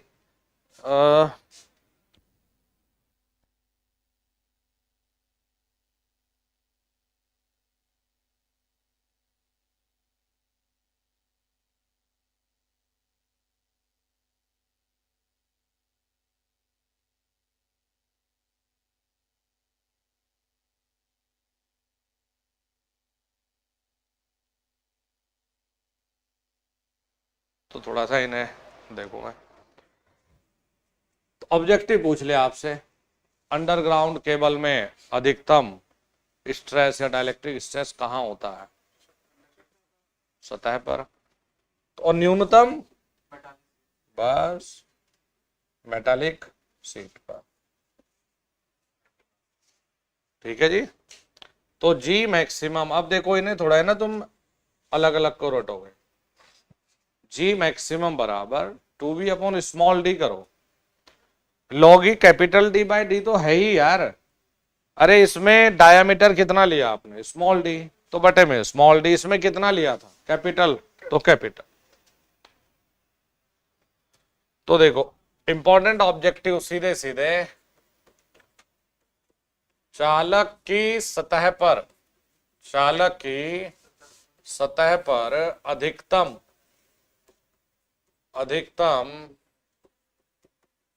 डाइलेक्ट्रिक स्ट्रेस होता है। अधिकतम डाइलेक्ट्रिक स्ट्रेस, चालक की सतह पर अधिकतम डाइलेक्ट्रिक स्ट्रेस होता है। Very very important. और भाई मेटालिक सीट पर, अरे भाई तो पता है आपको, मेटालिक सीट पर न्यूनतम डाइलेक्ट्रिक स्ट्रेस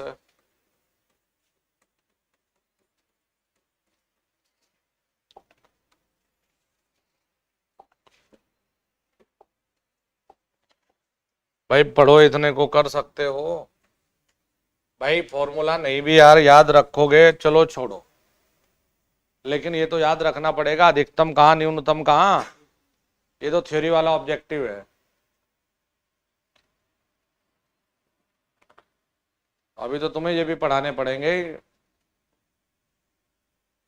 कि लकड़ी को काटने के लिए ये वाली आरी इस्तेमाल करनी, औजार। लेकिन ये जल्दी हो जाते हैं, हैं? क्यों नहीं बज रहा? 8 दिन है।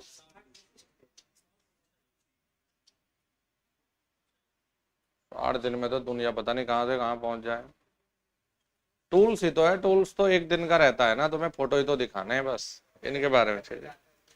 कुछ तो ऐसे हैं, कुछ तो ऐसे टूल्स है जो नॉर्मल याद ही रहते हैं।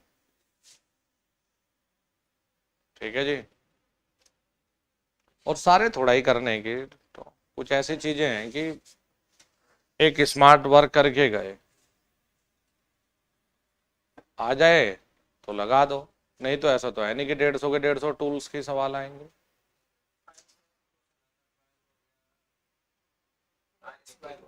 आरी हो गए, प्लायर हो गए अलग अलग।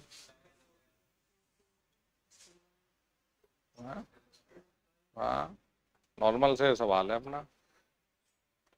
अब उतने डिटेल में पदार्थ इनके पूछ लेता है, इतनी गहराई में कभी आता नहीं कि इसकी लंबाई चौड़ाई साइज, तो फिर बहुत रटना पड़ेगा फिर। ये है तो बस जितने में काम हो जाए उतना अपना कर लिया जी।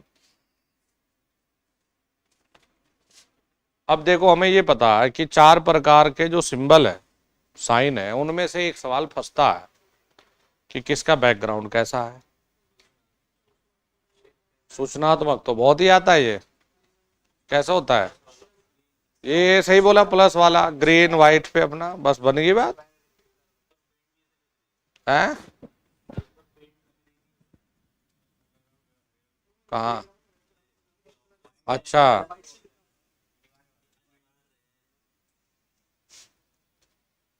मैंडेटरी, प्रोबिटेड, यही तो है बस। डेंजर साइन, डेंजर वाला अच्छा कौन नहीं पहचानेगा कि सब जगह तो लगा है, तो बैड डेंजर है। अब कुछ ऐसी चीजें जिन्हें करने की जरूरत, लेकिन हम थ्योरी लिखाएंगे इनकी, भाई किसी को बिजली का झटका लग जाए है जी। अब सवाल क्या कि इसे क्या तुम ऐसे हाथ पकड़ के पीछे हटाओगे? इतना मूर्ख समझाए क्या? सबको पता है कि भाई इंसुलेटेड छड़ी से या किसी भी इंसुलेटेड कपड़े से उसको अलग करिए, है कि नहीं भाई? ये तो नॉर्मल चीजें हैं। अब कौन इतना मूर्ख है कि ये तो जाहिर है, इतना तो अनपढ़ को भी पता है कि भाई हाथ नहीं पकड़ना इसका। बेटाडीन की ट्यूब भी है जरूरी भाई, फर्स्ट एड किट। जो माउथ टू माउथ विधि है वो सबसे अच्छी है, आर्टिफिशियल रेस्पिरेटरी जो हम करते हैं उसकी सबसे अच्छी विधि है। यही तो विधि है, सेल्विस्टर सेविस्टर विधि। ऐसे लेटाना है, उल्टा लेटाना है, पीठ के बल से ऐसे दबाना है, चेस्ट को दबाना है, हैं?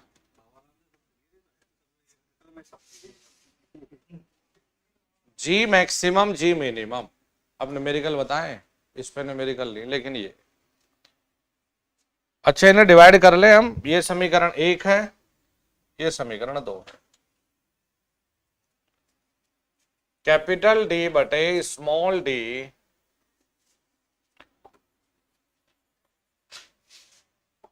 अरे जी मैक्सिमम बटे जी मिनिमम, क्या मिला? अरे यार, आप 1 को अगर 2 से डिवाइड करोगे तो तुम्हें ये मिल जाएगा। 1 को 2 से डिवाइड करोगे तो तुम्हें ये मिलना तय है। देखो भाई, अगर मैं आपसे कोई न्यूमेरिकल पूछ रहा हूं कि मैक्सिमम डाइलेक्ट्रिक स्ट्रेस कुछ है, मिनिमम कुछ दे दिया, कंडक्टर का डायमीटर दे दो, मेटालिक शीट का बता सकते हो, किसी कैलकुलेटर की जरूरत ही नहीं। तो न्यूमेरिकल के लिए नहीं है यार ये मामला, ये किसके लिए है कि कंडक्टर की सतह पर अधिकतम डाइलेक्ट्रिक स्ट्रेस होता है। छोटा सा सवाल है, ये टिक लगाए आगे बढ़े। इसके बाद में है कि जी मैक्सिमम बटे जी मिनिमम बराबर कैपिटल डी बटे स्मॉल डी। और याद रखने का देखिए, ऊपर क्या है? मैक्सिमम है, तो मैक्सिमम मतलब बड़ा डी, नीचे मिनिमम मतलब छोटा डी, छोटी, बस खत्म। अब देखो, जब हम केबल बनाते हैं, ऐसा तो है नहीं भाई कि केबल को कैसे भी डिजाइन कर लो, नहीं कर सकते, पैसा भी तो खर्च होगा। तो हम लोग ये तलाश करते हैं, जैसे हम लोगों ने ट्रांसमिशन लाइन में हमने कहा इकोनॉमिकल वोल्टेज तलाशो, भाई सबसे अच्छी ये। तो इसी प्रकार से यहां पर ये तलाशो कि भाई सबसे अच्छा डायमीटर कौन सा है जिसमें हमें पैसे की बचत हो। भाई मोटा भी नहीं बना सकते और पतला भी नहीं। तो देखिए जी, सबसे अच्छे का मतलब है सस्ता, चालक का व्यास।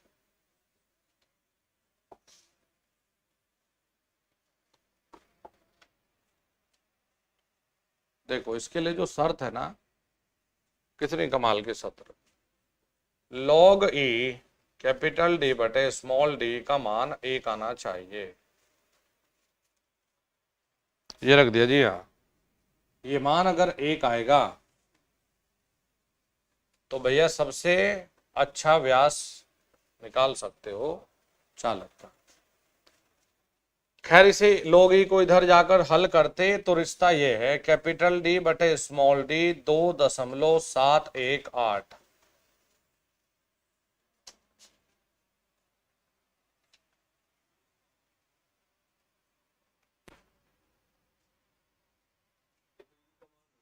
हाँ, लॉग ई 1 को उधर भेज देंगे ना हम, 2.718। भाई ये मिला है फ्री का नंबर। देखो जी, न्यूमेरिकल करेंगे इस पे, ये देता है फ्री का नंबर। भाई हमें पता है कि यदि हम मेटालिक शीट का व्यास क्या है, यदि हम इसे 2.71 से डिवाइड कर दें तो हमें चालक का व्यास सबसे उच्चतम व्यास मिलेगा, सबसे मतलब बढ़िया व्यास। तो जरूरी नहीं कि न्यूमेरिकल, ये भी कह सकता है कि कंडक्टर का सबसे सस्ता या कंडक्टर का सबसे अच्छा व्यास निकालने के लिए मेटालिक शीट के व्यास को कितने से भाग दिया जाता है।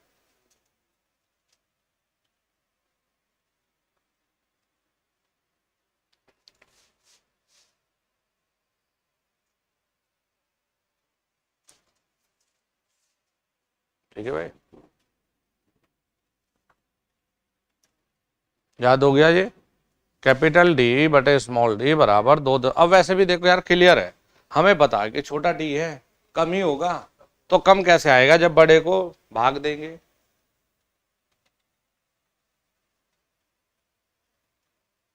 अरे भाई भाग दे के ही छोटा नंबर आ सकता है, अगर ये 20 है तो इसे भाग दे दो 2 दशमलव तो कम तभी तो आएगा। तो कैपिटल डी बटे 2.718। मान लिया मैं आपको ये कहूं कि किसी केबल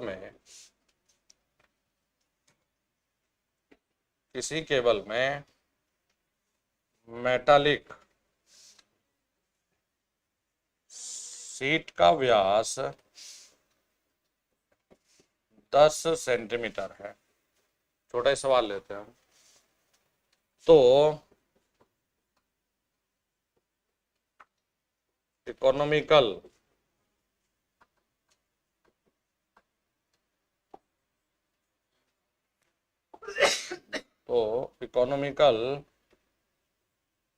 कंडक्टर व्यास ज्ञात कीजिए। क्या करोगे भाई, बोलो फटाफट बोलो यार। अरे डी बराबर जी 10 बटे कितने से डिवाइड करें, 2.718, कितना आ गया 4.5। ये लो फ्री का ही तो नंबर है यार, ये भाग देना ही तो है। पेपर लगेगा भाई, मुश्किल आ गया पेपर।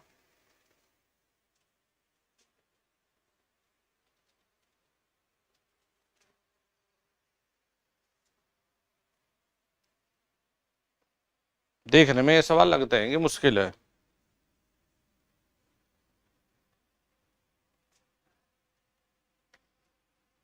चलो एक थ्योरी वाला सवाल छोटा सा और है।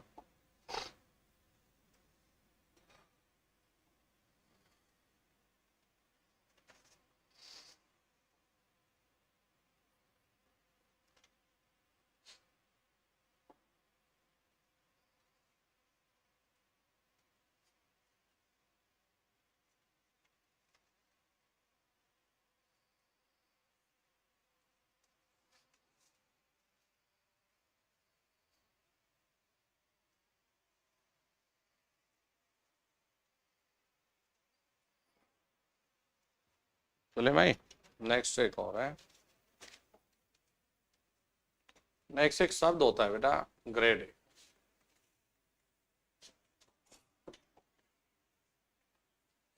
नेक्स्ट होता है ग्रेड।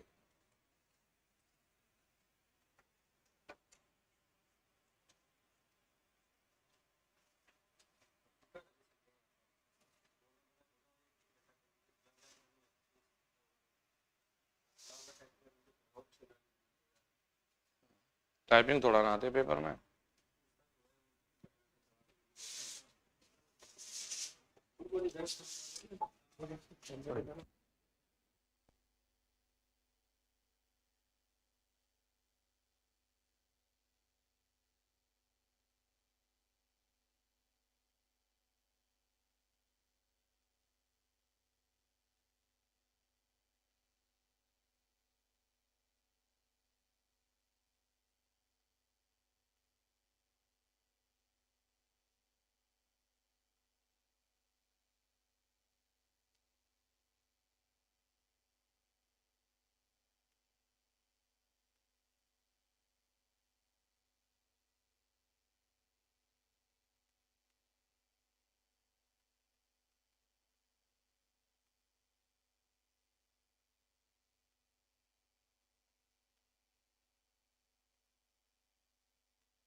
आज तो फिर मजा आ जाएगा।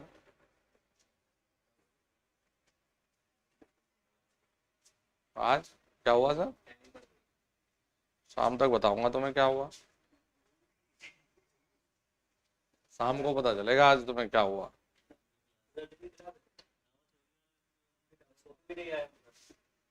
नहीं नहीं, अभी तो छोड़नी पड़ेगी, अभी तो है ना, तो दोपहर वाले की बात कर रहे हैं। कंप्यूटर नहीं, जो सेकंड बैच वालों के बच्चों के थे ना, उसके कुछ। चले ग्रेडिंग देखो, अब वो वाली ग्रेडिंग नहीं है ये, कभी वो अपना जो नॉर्मल, हाँ ग्राउंड नहीं, जो हमने वहां पढ़ा था इसमें गार्डिंग थी, ये ग्रेडिंग है, ये अंडरग्राउंड केबल की ग्रेडिंग है। देखो इसका उद्देश्य क्या है, डाइलेक्ट्रिक स्ट्रेस को,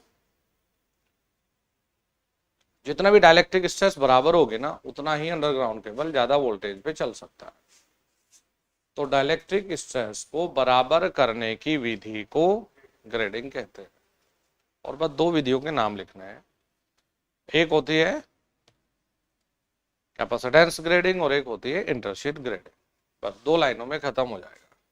हमें क्या लिखना है कि केबल में प्रत्येक सतह पर डाइलेक्ट्रिक स्ट्रेस को बराबर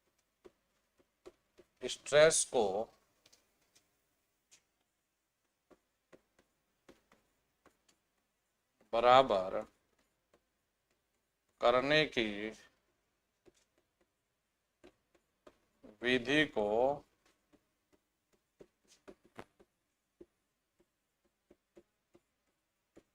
ग्रेडिंग कहते हैं।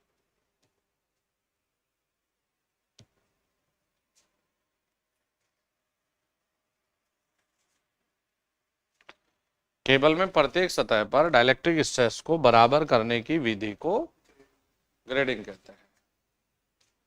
यह दो प्रकार की होती है, दो प्रकार की होती है। नंबर एक, कैपेसिटेंस ग्रेडिंग। ठीक है बच्चों, कैपेसिटेंस ग्रेडिंग, इसके नीचे लिखना है, इसमें अलग अलग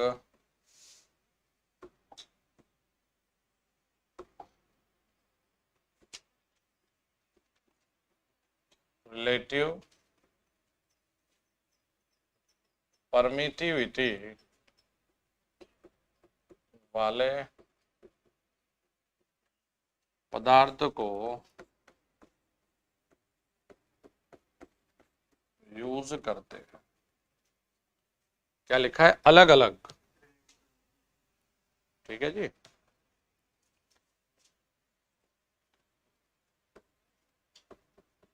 कंडक्टर के पास वाली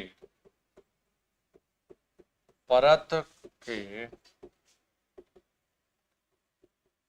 डाइलेक्ट्रिक स्ट्रेस सबसे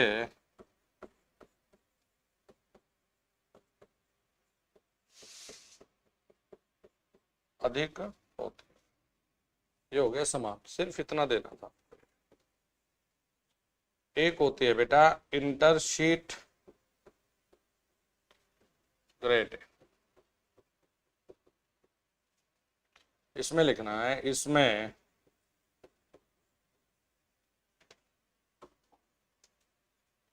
समान रिलेटिव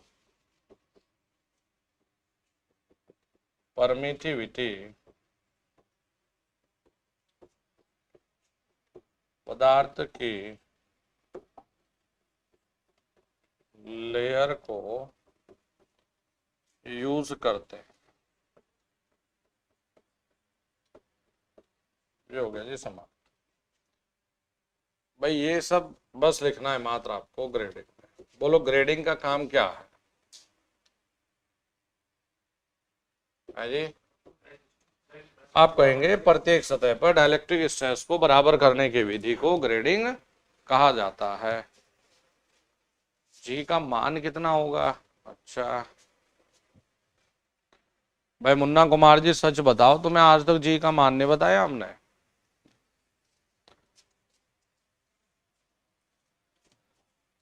हाँ भाई, ये जी स्टैंडर्ड सिर्फ हवा के लिए ही तो है। हवा के लिए कितना? 30 kV पर। हवा के लिए तो स्टैंडर्ड है, बाकी के लिए स्टैंडर्ड थोड़ा ही है। तो बच्चे कह रहा है जी का मान कितना होगा, तो हवा के लिए हमने कोरोना वाले में लिखाया नहीं था। अब ये तो केबल के हिसाब से देगा, वो स्टैंडर्ड नहीं होता। 40 चाहता है, 50 चाहता है, वो तो देगा केबल में क्या चाहता है। तो ये स्टैंडर्ड नहीं है दोस्त। पढ़िए जरा इसे। दो प्रकार की, क्या? कैपेसिटेंस और इंटरसीट। Option A capacitance, option B इंटरसीट, और सी दे देगा ए और बी बोथ। ठीक है जी, तो बोथ ए एंड बी।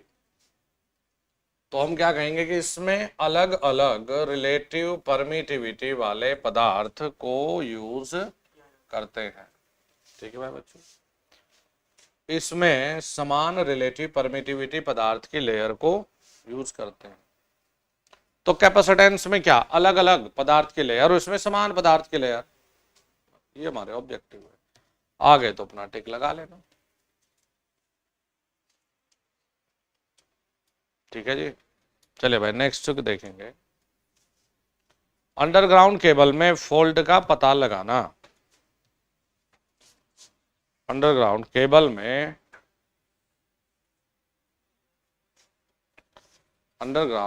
में फॉल्ट का पता लगाना।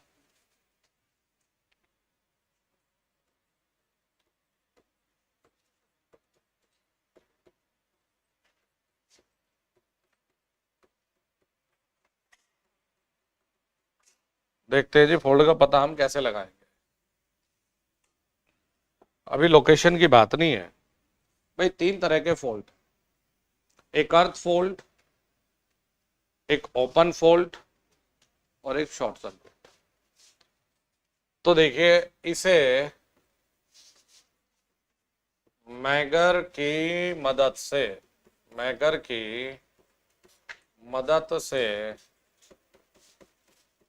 ज्ञात करते हैं। किससे करेंगे? मैगर की मदद से ज्ञात करेंगे।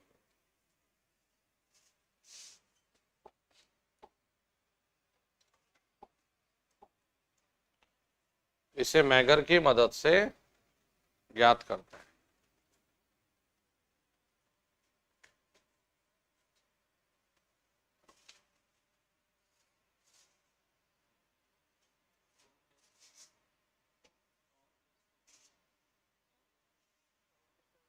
अलग होता है,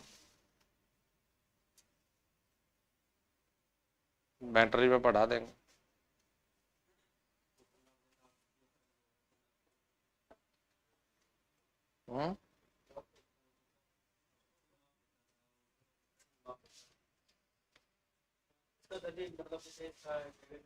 ए बाबा आप चुप बैठ जाओ जरा।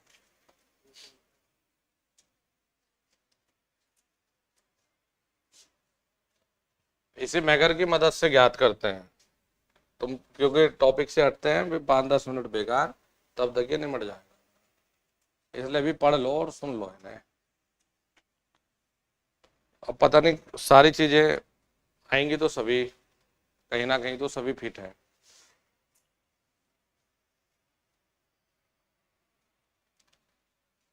देखो, एक होता है हमारा अर्थ फॉल्ट।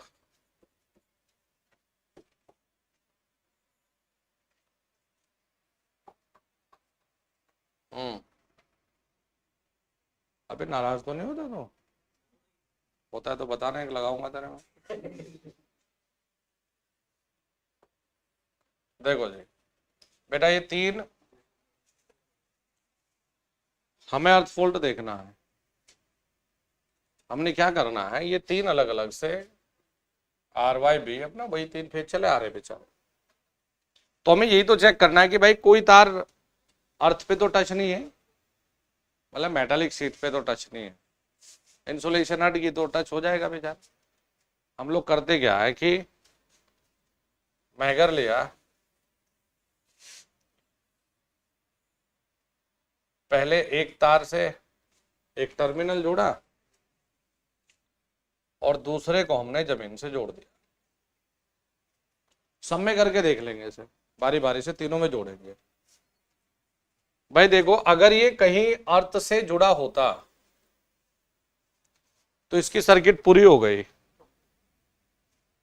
अर्थ से जुड़ा होता तो इसकी सर्किट पूरी हो गई।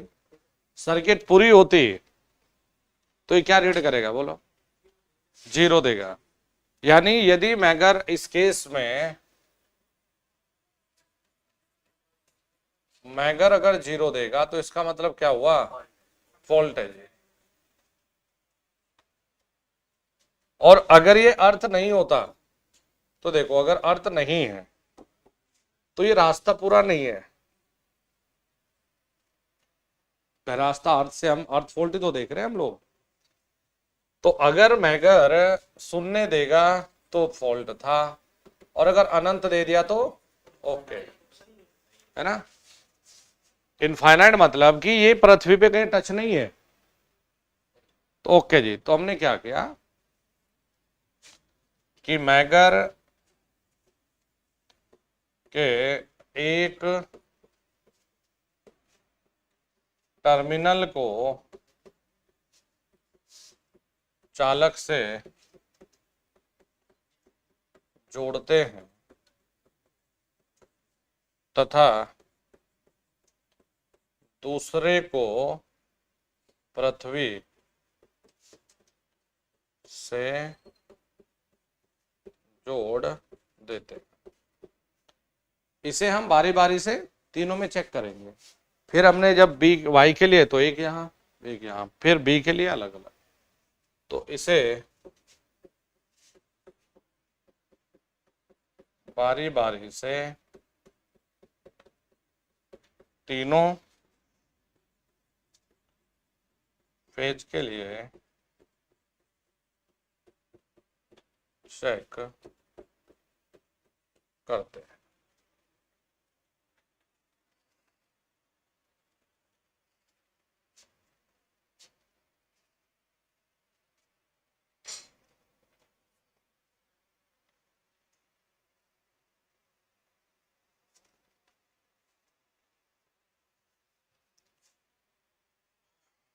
ट्यूसडे से जनरेशन शुरू, ठीक है जी।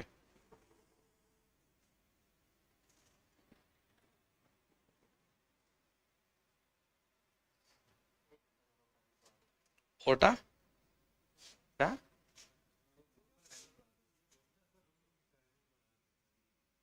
ये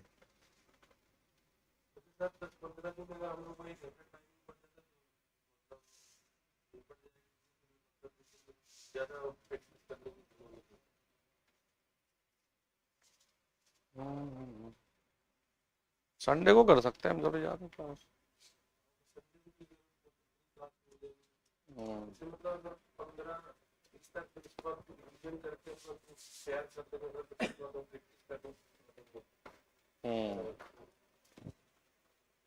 नमस्ते अंकल जी।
बस वही तो रहेगा मेरा। हम्म, अरे वाह, फिर मुझे भूल जाओगे। चलो यार, कल मिलेंगे यार।